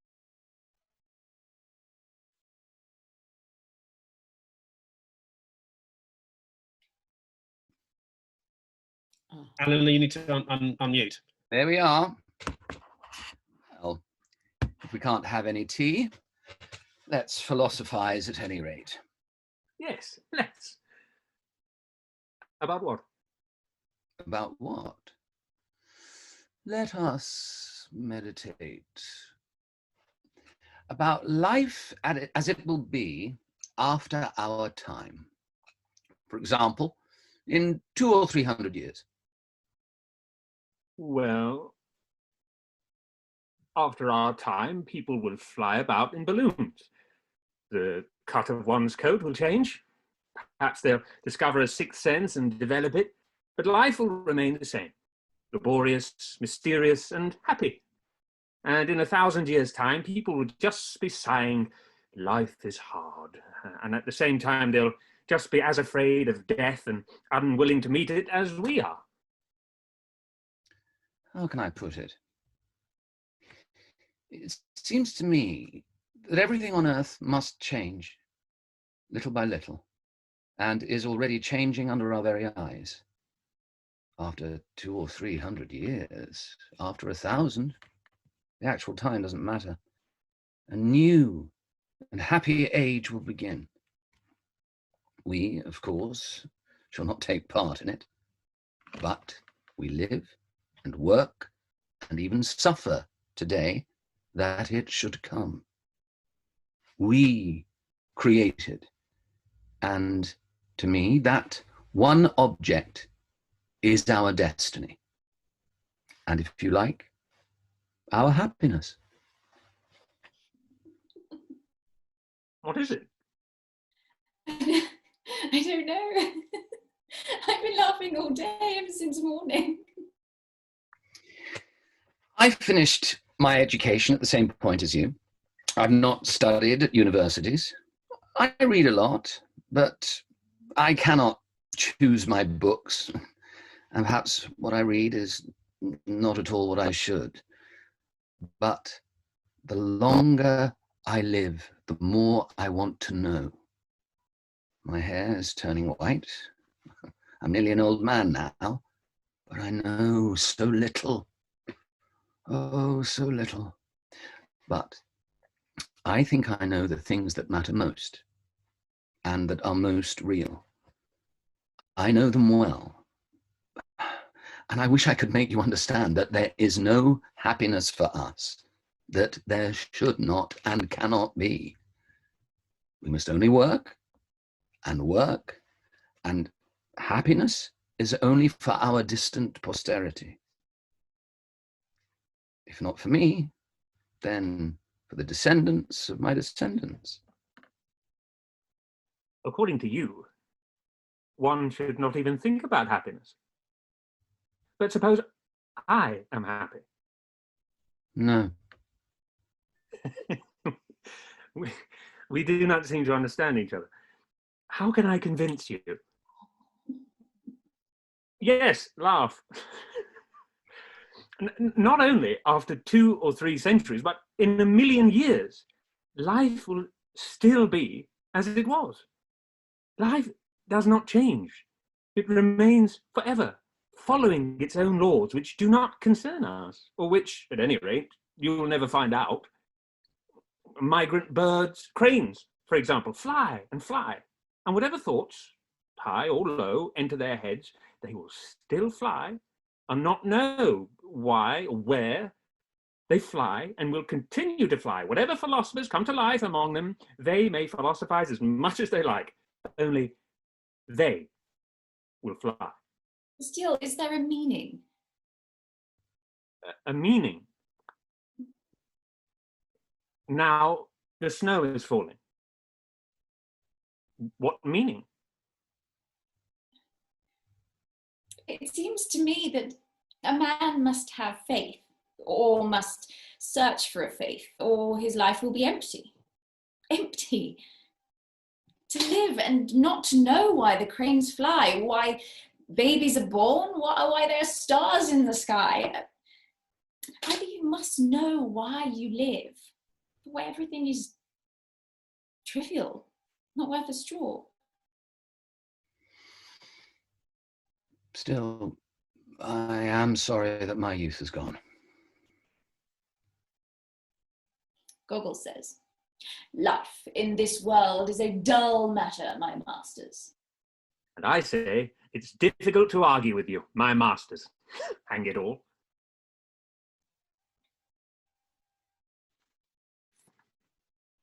Lovely. So once again, what I got wonderfully from that little scene is the sense that they're all kind of trying to catch hold of life, and yet it's flowing away from them. They don't actually know what it is. This whole thing of the debate about what's going to happen in the future, they're projecting themselves into a future they don't know, and there's a kind of emptiness in the present, and it's beautifully done there. The play proceeds. Masha, who was played by Alana there, by this time, actually, she's having an affair with Vershinin. And there's quite a powerful scene where during a fire where they're all rescuing people, where actually Vershinin's wife, I think, is actually in the building on a different floor. And yet Masha and he have a kind of sexual encounter with each other. And yet again, it's all about these intrigues and seductions. And I always think there are two ways of playing Vershinin. You either play him as an absolute, authentic, passionate man, or you play him as someone who has all that kind of authenticity, but actually is not necessarily committed to Masha. Knows how to dominate a room and be exciting. There is a passion between him and Masha, but actually there's also a seducer. And the complexity equally is that Tuzenbach, which maybe Danny can't play because he's a very handsome man, part of the point about Tuzenbach is he's not handsome, and he talks about this. He's deeply in love with Irina, and Irina just isn't attracted to him and tells him so. And everybody talks about the fact that he isn't attractive. And that goes back to what Yelena says about when he says about Sonia, she's good and kind, but none of that matters. But again, you've got that social Darwinism of sexuality, that people are drawn to each other sexually, and they don't necessarily care about all those other qualities. So the next scene we're going to see, this is also the wonderful thing about the play, is these three wonderful characters, the three women who are at the centre of it. And there was a director who once told me that he'd love to do a production where you had the three sisters and King Lear as a rep, with the three sisters, Goneril, Regan and Cordelia, played by the three sisters who play Masha, Irina and Olga. The idea of these three women at the heart of this male-dominated society. So in the scene we're about to play, which I think is the only scene in any theatre at that time which is just about three women talking to each other. It's a brilliant scene in the third act where there's been a fire. Everyone's been involved with the fire, and the three sisters find themselves alone that night in the room in the house where they're trying to help people who have escaped the fire. And this is Alana is Masha, Anuli is Irina, and Hannah is Olga. Off you go. Yes, really. Our Andre has grown smaller. How he snuffed out and aged with that woman. He used to want to be a professor, and yesterday he was boasting that at last he'd been made a member of the district council. He is a member, and Protopopov is chairman. The whole town talks and laughs about it, and he alone knows and sees nothing. And now everybody's gone to look at the fire, but he sits alone in his room and pays no attention, only just plays on his fiddle. Oh, it's awful, awful, awful. I can't bear it any longer. I can't. Throw me out. Throw me out. I can't bear it anymore. What is it? What is it? Dear. Where has everything gone? Where is it all? Oh my God. My God, I've forgotten everything. Everything. I don't remember what is the Italian for window or, well, for ceiling. I forget everything. Every day I forget it, and life passes and will never return, and will never go away to Moscow. I see that we'll never go. Dear. Dear. Oh, I am unhappy. I can't work. I shan't work. Enough. I used to be a telegraphist. Now I work at the town offices, and I have nothing but hate and contempt for all they give me to do. I am already 23. I have already been at work for a long while, and my brain has dried up. And I've grown thinner, plainer, older, and there is no relief of any sort. And time goes, and it seems all the while as if I'm going away from the real, the beautiful life, farther and farther away down some precipice.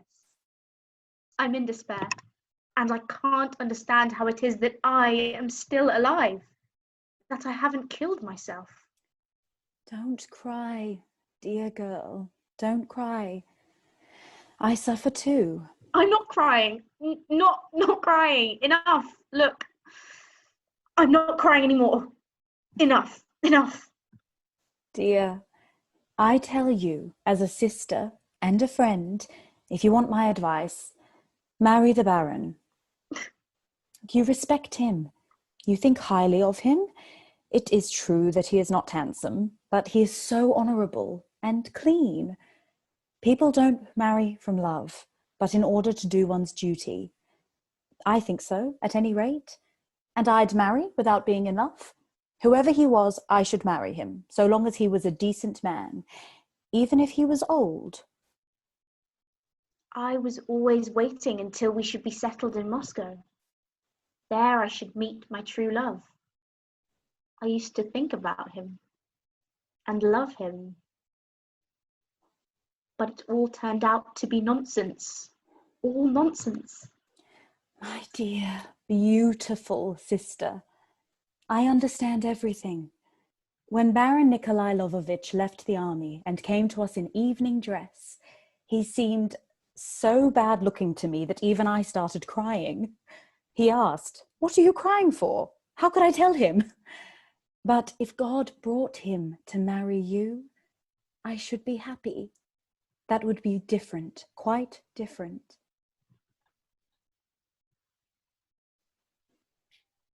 She walks as if she set something on fire. Masha, you're silly. You're the silliest of the family. Please forgive me for saying so. I want to make a confession, dear sisters. My soul is in pain. I will confess to you and never again to anybody. I'll tell you this minute. Oh, it's my secret, but you must know everything. I can't be silent. I love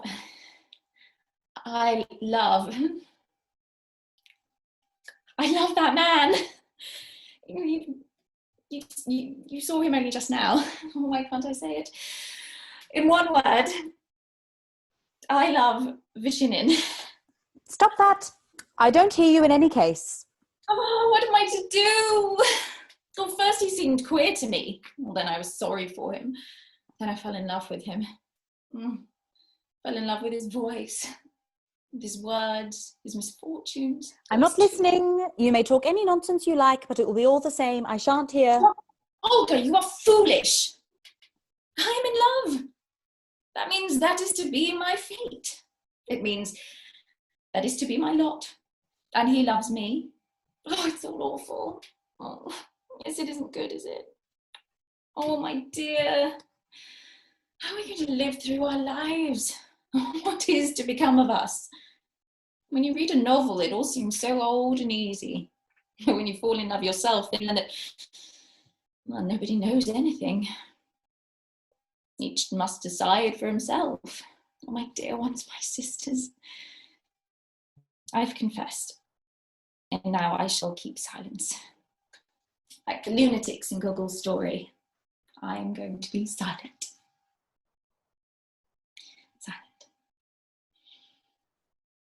Thank you very much. Beautiful. Again, you can absolutely see Chekhov completely hitting his stride at this point. But you're also seeing once again this theme of people's lives just draining away, and none of them really knowing what to do with it. They're catching at what they can. You also see that same thing. Tuzabak is not attractive, but there you go. Still marry him. And also, as Irina is talking about, the sense of forgetting everything, that being out there is she's losing everything. There's this sense of decay, of mental decay, and also even slipping into depression. Now, the other thing that I haven't mentioned in the Three Sisters is that one of the things that they're also being lost is the house that they live in. A beautiful progression all the way through the play is that fourth character, Natasha, who's married their brother Andre, who is from a lower class. They sneer at her at the beginning, but then gradually she takes over the house, and eventually they're all ejected from the house and they lose it. And this is a thing that he really explores in The Cherry Orchard. Now, this was I think the century was turning. He was also, by this time, I think, diagnosed with tuberculosis. He knew he was going to die. And that feeling that something was happening in Russia, that the aristocracy was starting to drift away, that the ruling class was starting to just lose its control of itself, is starting to come into a theme in the play. Now, the beauty in the last act is, once again, the tragedy just hits you. Vershinin leaves because the army is going off, and he leaves Masha, and she is absolutely devastated. And beautifully orchestrated all the way through the scene is the fact that another character, Solioni, this is one of the things that Chekhov does, a wonderful kind of community and symphony of characters, who is also in love with Irina, and hates Tuzenbach because Irina accepts him as she accepts his offer of marriage. He leaves the army to be with her, and Solioni challenges him to a duel. And all the way in that last act, as the soldiers are leaving, and we see the sisters having their heart broken, there is also this subplot that's going on that Tuzenbach is about to have a duel with Solioni, and we know that Tuzenbach is not really a very good soldier. And this scene is the scene where Tuzenbach has his goodbye to Sonia. And the reason why this scene is important is because if you listen to it, Tuzenbach is the first character in the entire play to be absolutely present in the moment, and you'll see when. Off you go.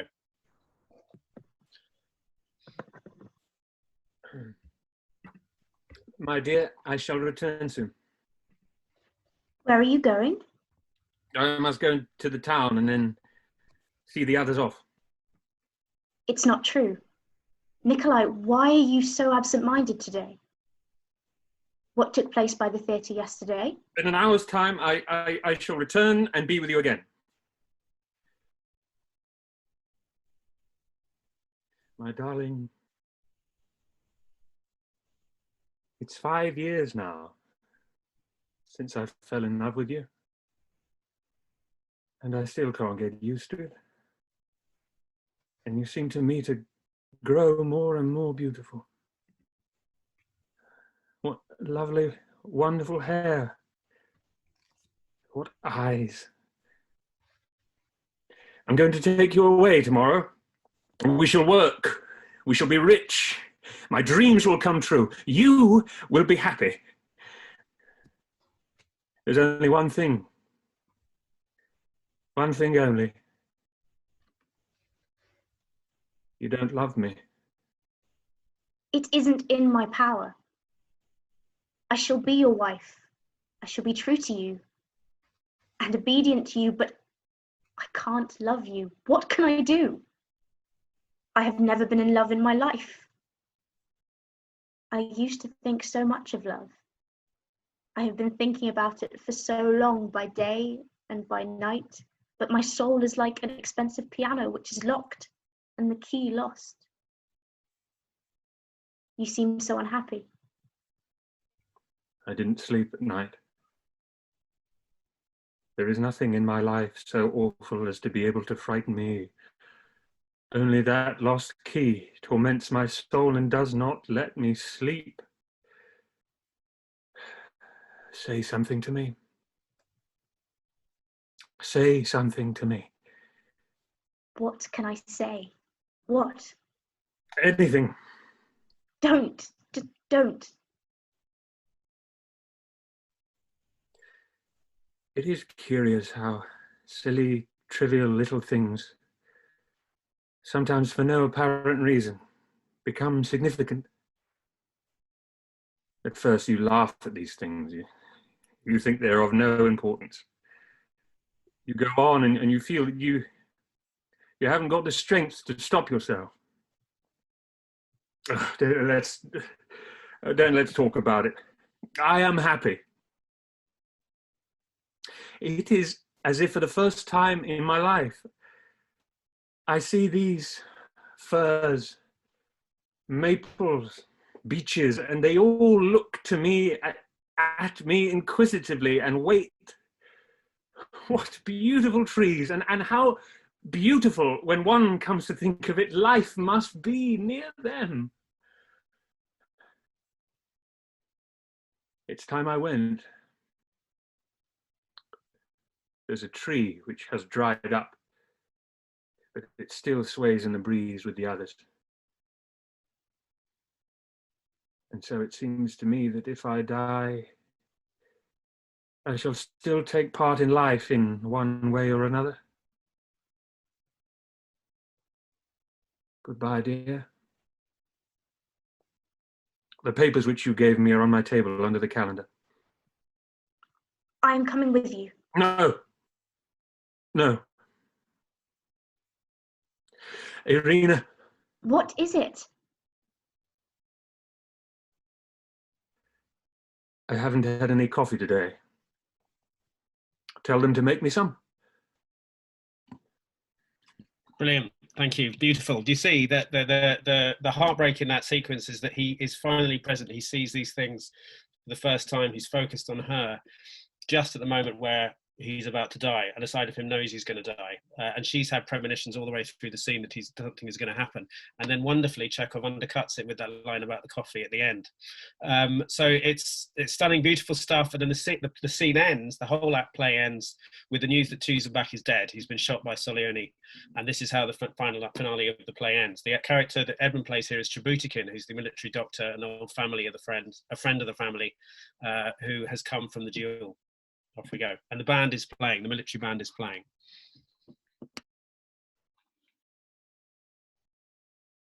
Olga Sergeyevna. What is it? What is it? Nothing. I don't know how to tell you. It can't be true. Yes, such a story. I'm tired out. Exhausted, I won't say any more. Still, all the same. What's happened? Oh, this is a terrible day. I don't know how to tell you, dear. What is it? Tell me quickly, what is it? For God's sake! The Baron was killed in a duel just now. I knew it. I knew it. I'm tired. Let him cry. Ta-ra-ra, bum-dee-ay. It is my washing day. Isn't it all the same?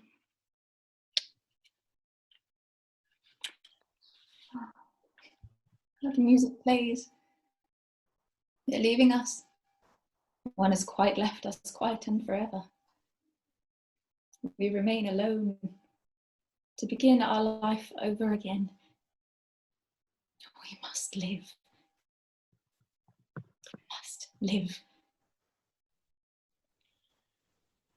There will come a time when everybody will know why, for what purpose there is all this suffering, and there will be no more mysteries. But now we must live. We must work. Just work. Tomorrow I'll go away alone, and I'll teach and give my whole life to those who perhaps need it. It's autumn now. Soon it will be winter. The snow will cover everything. And I will be working. Working. The bands are playing so gaily, so bravely, and one does so want to live. Oh, my God. Time will pass on, and we shall depart forever. We shall be forgotten. They will forget our faces, voices, and even how many there were of us. But our sufferings will turn into joy for those who will live after us. Happiness and peace will reign on earth, and people will remember with kindly words and bless those who are living now. Oh, dear sisters, our life is not yet at an end. Let us live. The music is so gay, so joyful, and it seems that in a little while we shall know why we are living, why we are suffering. If we could only know. If we could only know. Ta-ra-ra, bum-dee-ay. It is my washing day. Yes, it's all the same. It's all the same. If only we could know. That's the end of the play. Oh, Jake, one more second. If only we could know. If only we could know.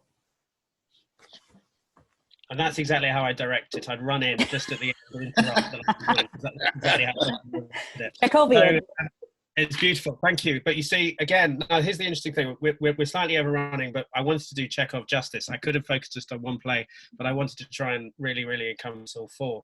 The Cherry Orchard is the one that it takes up this theme of everything dying, of this massive aristocratic family losing everything. Now, by this time, Chekhov was seriously ill. It was 1904. I think he wrote the play. It was performed, which was 10 years before the First World War and 13 years before the actual Russian Revolution. Russian revolutionary activity was going on. I think in 1904 there was, I think probably after he died, the what's now called the first attempted revolution. I don't think it is the Kronstadt sailors, all that, and the Red Square, the Kresman, whatever the square, the Bloody Sunday massacre. Now Chekhov knew all these people who were revolutionary, people like Gorky, who was working in the same theatre as in the Moscow Art Center, and they all wanted him because they knew he was famous and they knew he had a voice that carried, to be political. And Chekhov always refused to be political. Yes, Edmund, you're muted. Yeah, I just wondered. I know whether I've been wondering whether our attitudes to Chekhov are in any sense altered or changed, perhaps wrongly, by knowing that 1917 was going to happen. I don't know whether there's a. Well, yes and no. The point was that the revolutionary movements were increasingly strong at that time. Dostoevsky was right. That's the whole idea of Crime and Punishment, was to try and talk back to them. Anarchists, revolutionaries, communists, they'd already been doing, all nihilists, they'd already been doing things in the 1800s. And as I say, Chekhov knew some of them personally. Gorky was actively involved in the revolutionary movement and they were colleagues. And the point was, a lot of them were asking him to write didactic plays about politics and get behind the cause of changing the situation in Tsarist Russia. And Chekhov always refused. He always felt that a playwright's job was never to answer questions. It was to present life and diagnose and present the problem, but never to answer questions. And he always kept himself out of his plays in that way. But the reason I wanted to bring this up is that the Cherry Orchard is in some sense the most political of all his plays. In this one, the household becomes a kind of symbol for the whole of Russia. And the class dynamic in the play is so subtly done. In particular, you have the aristocrats Ranievskaya and Gaev, who are from an aristocratic family, but they are running out of money and they are incapable of believing that they have to do anything about this. And in the household, you have several sets of servants. You have Fiers, who is the old servant who's looked after them all his life, who was once a serf. You also have Leparkin, who is a businessman who was once a peasant, grew up as a peasant, idealizing the house and wanting the house to be what he wanted. And he's now a successful businessman and he helps to run the estate. And he's promised all the way through the play, he promises the guy Ivan Ranchguy that the one thing they can do to save the estate from being sold is chop down the cherry orchard and build houses on it. He's almost a precursor of what you call the kulaks, who are the sort of a new kind of middle class that grew up in Russia. And he spends the whole play encouraging them, begging them to listen to him, because their money is hemorrhaging all over the place. But in some sense, Ranievskaya and Gaev just can't get their head around the idea that they could lose anything. And gradually everything slips away. The scene we're going to look at is this wonderful scene in the countryside, which I think is a masterpiece by Chekhov, where they're all out in the country on the estate watching the sun go down. And one of the key characters in the scene is Trofimov, who is as we talked about the student, the left-wing visionary student, who is also tutors Anya, who is Ranievskaya's daughter. They're doing another one of their philosophizing encounters. In this encounter, Chekhov, this scene is a remarkable scene so subtle about what Chekhov sensed was going on at the time. Bear in mind that Leparkin is from the peasant class, and he knows what being a peasant is like. Trofimov is not from the peasant class, but idealizes the peasants and believes that one day everybody will be like that. Fiers comes from a different background. He was also a peasant, but he was young when serfdom still existed. And in this scene, the conversation that they have as the sunset goes down and the character they encounter, in some sense, is an allegory of what's going on in Russia at the time. So let's have the scene, please. And I'll read the key stage directions of the sound that they hear in the background. Okay.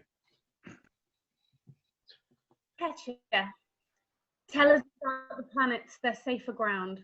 No, let's go on where we left off yesterday. What was that? Human pride. Oh, yes. We talked for ages yesterday about how we pride ourselves on being human, but we didn't get anywhere. In your mind, there's something mystical in our idea of ourselves, and maybe it's true for you. But if we take the simplest view of things, what have we got to be so proud of when man, as a physiological machine, is so inefficient? I mean, what sense does it make when the vast majority of us are brutish, ignorant, and profoundly unhappy? We have to stop admiring ourselves. Only work can save us. Still dead in the end. Who knows? What does it mean to be dead? Maybe we have 100 senses, and it's only the 5 we know that die, and we come to know the other 95. You're so clever, Petra. Brilliant. Mankind is advancing, developing its powers. Everything which is as yet out of reach is coming closer to our grasp and our understanding. But we have to work with all our might to support those who are seeking the truth of things. In Russia, so far, very few of us are working. With few exceptions, the intelligentsia, from what I've seen of them, seek nothing, do nothing. They don't want to work and wouldn't know how. They call themselves the intelligentsia, but they treat their servants like children and peasants like animals. They don't know how to study, don't read anything serious. They may as well not bother. Science is only there to chatter about, and needless to say, they don't know much about art. They're also earnest with such serious faces, talking and philosophizing away about deep, important things, and all the while in front of their eyes, the masses are fed on filth. No pillows to their beds, 30 or 40 to a room, and everywhere bed bugs, stench, damp, and moral degradation. It's obvious that all the fine talk is just to distract attention, theirs and ours. Perhaps you can tell me where all those children's nurseries everyone talks about. Where are those reading rooms? You can only see them in novels. They don't actually exist. There's nothing out there but dirt, boredom, and backwardness. I'm afraid of those serious faces and their serious conversations. It's better to say nothing at all. Well, let me tell you, I'm up every day before 5 o'clock. I work from morning till night, and yes, I'm constantly handling money, mine and other people's, and I get a good look at what people around me are really like. You only have to try to get something done, and you soon find out how few decent, reliable people there are. Sometimes when I can't sleep, I think, dear Lord, you've given us these vast forests and boundless plains to the wide horizon. Living here, we should really be a race of giants. Well, how would it help being giants? Giants are all very well in fairy tales, but everywhere else they just frighten everybody.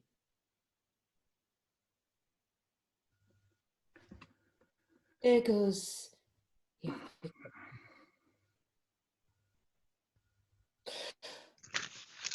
Well, ladies and gentlemen, the sun's gone down. Yes. Oh, wondrous nature, glowing with an eternal fire, so beautiful and so indifferent. You, whom we call Mother, life and death are united in you. You give life and you destroy it. Uncle. You better stick to potting red off the cushion. I am silent. Silent.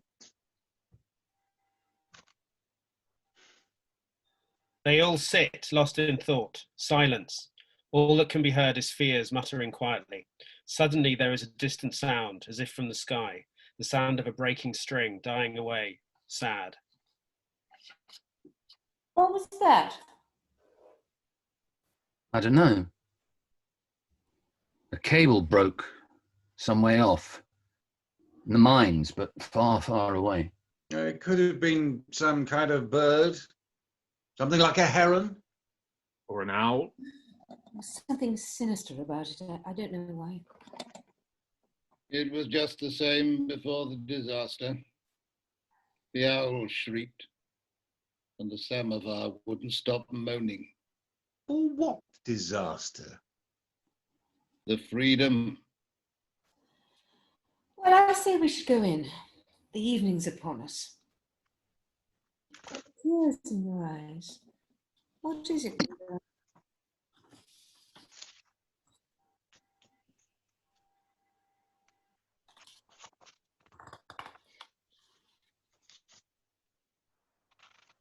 What is it, my darling? A passerby appears. He is wearing an overcoat and a stolen white peaked hat. He is slightly drunk. Excuse me. Can I get to the station through there? You can. Follow the track. Much obliged.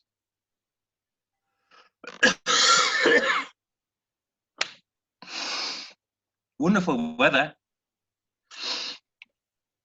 To the Volga, the sound that causes to Russia's great river belong, to the groans and the cries of the haulers. Pity the land that calls it a song. When will you wake, oh my Mademoiselle? Spare 30 kopecks for a hungry fellow countryman. Hey, you. Watch your step. Here, take this. I have no silver. Never mind. It's 10 rubles. Deeply grateful to you. Brilliant. Thank you very much. Beautiful. Now, the power of that scene is the politics of that scene is so subtle. When Fears talks about the freedom, he's talking about when serfdom was abolished. And to him, that was a disaster. He preferred Russia when everything was locked in place with serfs and everybody knew where they were. To him, he calls it the disaster. And Trofimov has before then been idealizing the poor. He's been talking about the poor and the squalor they live in, and the parking cuts him down or just undermines him a little bit with his own view. But then in comes one of the great unwashed, the ordinary people of Russia, the peasant, the serfs, whatever it is, and it terrifies them. But the moment at that point, he doesn't mean to terrify them. He represents everything outside their kind of light circle outside the house. And he wants a connection with them. He's reciting Pushkin, I think it is, and they don't want him. And suddenly the reality of Russia, and this is what I mean by Chekhov's politics, the reality of Russia strolls in at that point. And these are the people, he represents the proletariat, the peasantry, whatever you want to call them, the people who eventually would remove these people from power. And that's as subtle as Chekhov gets. And that moment of the sound, which happens at the end of the play, the strange sound, doesn't even explain what it is, this dying away, this sound dying away. Something is breaking. That's the point, and you don't know what it is. And I think it's one of the most stunning pieces of writing, because it's not overt, but he very, very, very subtly is saying to the people in his audience, you're losing it. It's slipping away. Anuli, are you there? Anuli?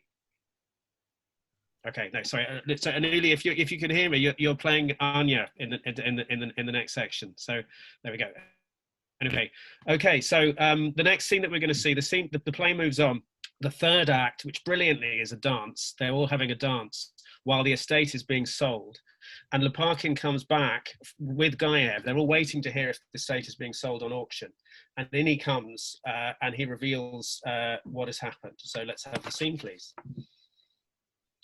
Is that you at last? Why have you been so long? Where's Leonid? He's with me. He's just coming. Well, what happened? Was there an auction? Say something. The auction ended at about 4. He missed the train and had to wait till 9:30. Oh, my head's going round. Oh. Lenya! What's the matter, Lenya? Oh, for God's sake, tell me quickly. Here. take these. So some anchovies and black sea herring. I haven't eaten all day. What I've gone through. 7, 18. I'm terribly tired. Help me to get changed, please. Will somebody tell us what happened at the auction? Was the cherry orchard sold? It was sold. Or who bought it? I did. I bought it. Give me a minute, ladies and gentlemen. Be so good. My mind's in a muddle. I can't speak. So, we got to the auction. Deraganov was already there. Leonid Andreevich only had 15,000, and Deraganov went straight in with a bid of 30,000 on top of the mortgage. I see the way things are, so I take him on. I bid 40. He bids 45. I bid 55. He's going up in 5s, you follow, so I go up in 10s. And that's how I finished. I bid 90,000 over and above the mortgage, and the estate was knocked down to me. The cherry orchard's mine. It's mine. Oh, my God, ladies and gentlemen, the cherry orchard is mine. Oh, tell me I'm drunk. I'm out of my mind. Tell me it's all a dream. Oh, don't laugh. If my father and grandfather could rise from their graves and see what happened today, how their Yermolai, their beaten, half-literate Yermolai who ran barefoot in winter, how that same Yermolai has become the owner of the most beautiful estate on God's earth. I've bought the estate where my father and grandfather were slaves, where they weren't allowed into the kitchen. I must be asleep and dreaming. I'm imagining it. It's the dream of some deep, dark, secret desire. Varia threw down the keys. She wants to show that she's no longer in charge around here. So be it. Ah! Let's have some music! You're all invited to watch Yermolai Lopakhin take an axe to the cherry orchard. Watch the trees topple. We'll build summer cottages, and our grandchildren and great-grandchildren will see a new life here. Music! Play the music! Why aren't you dancing? Why didn't you listen to me? Why? My poor love. You can't undo what's done. It's gone. Oh, if only this could be over and we could start our miserable, messed up lives again. She's crying. Come into the ballroom. She needs to be on her own. Come on. So, what's going on here? Play the music so I can hear it. Let's have everything the way I want it. Make way for the landlord, the new owner of the cherry orchard. Oh, excuse me. Don't worry. I can pay for everything. Fantastic. Thank you. Thank you. Again, it's one of my favorite speeches in the whole of Chekhov. Beautifully done, Alan. Thank you so much. Because you can see the whole class thing happening in the play. The reason why Raniskaya is so cast down is the fact that it's not another aristocrat who has bought the estate. It's Lopakhin, who's a different class. And although she's known him all his life, he's not an aristocrat. Also, she knows that he will destroy the cherry orchard. That's what he said he's going to do all along. And what's so beautiful about it is that the joy that Lopakhin feels, having finally crawled out of being a peasant and risen up, and as he says, this is the place where my father and my grandfather were slaves.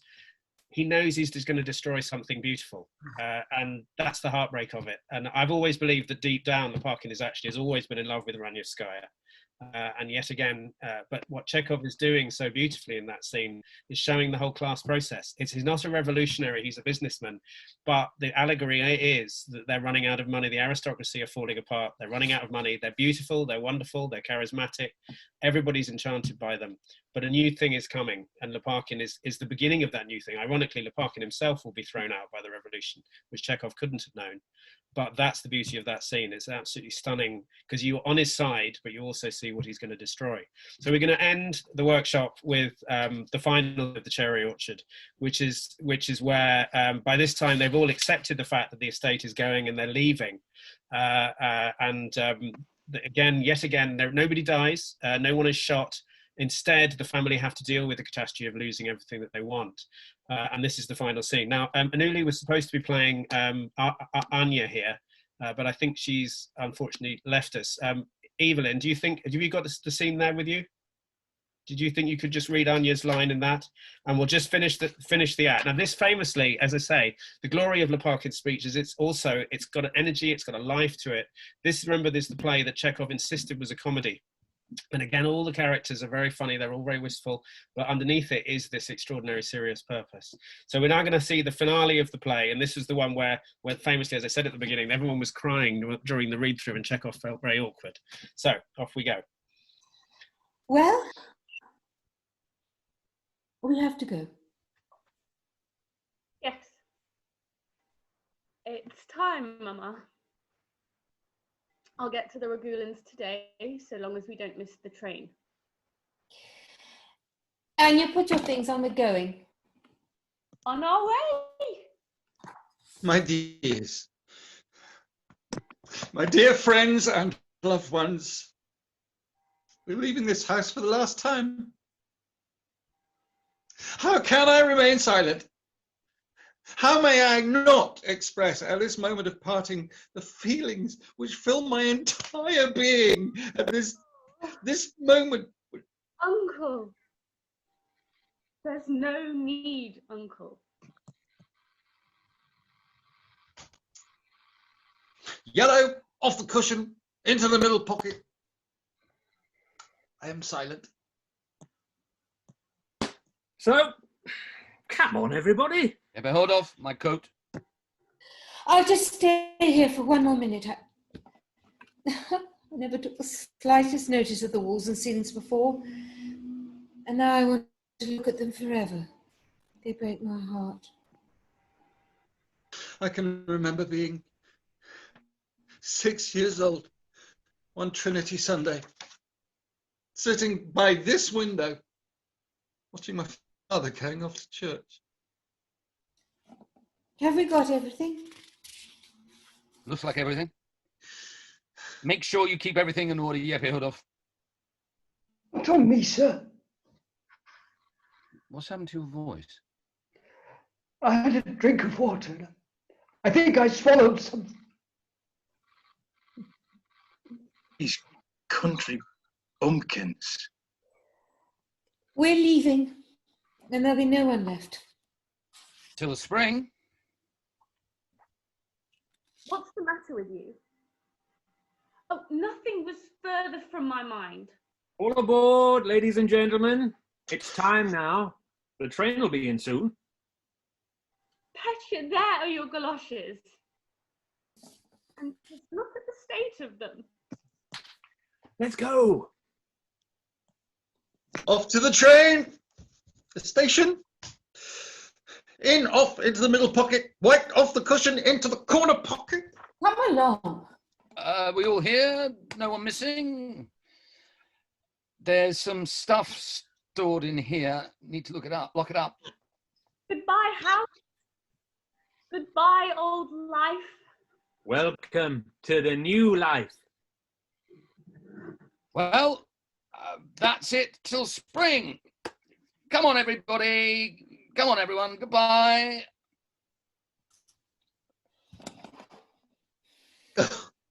My sister.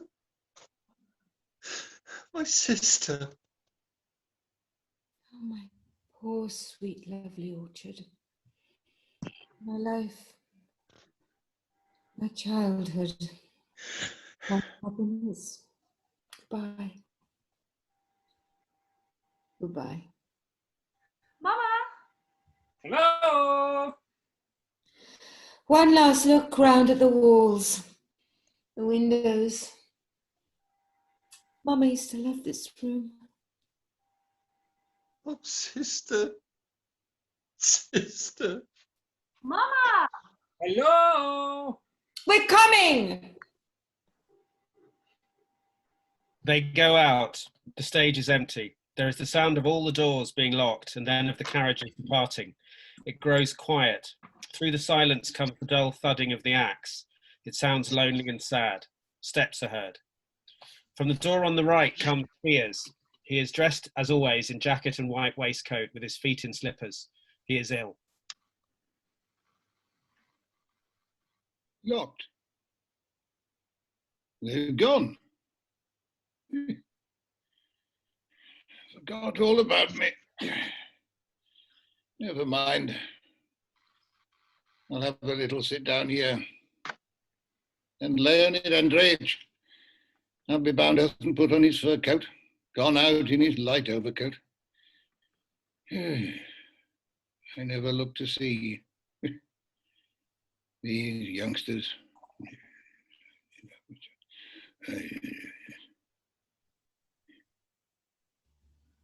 My life's gone by as if I'd never lived. I'll just lie down for a bit. No strength left. You haven't. You have nothing left. Nothing. Yeah. You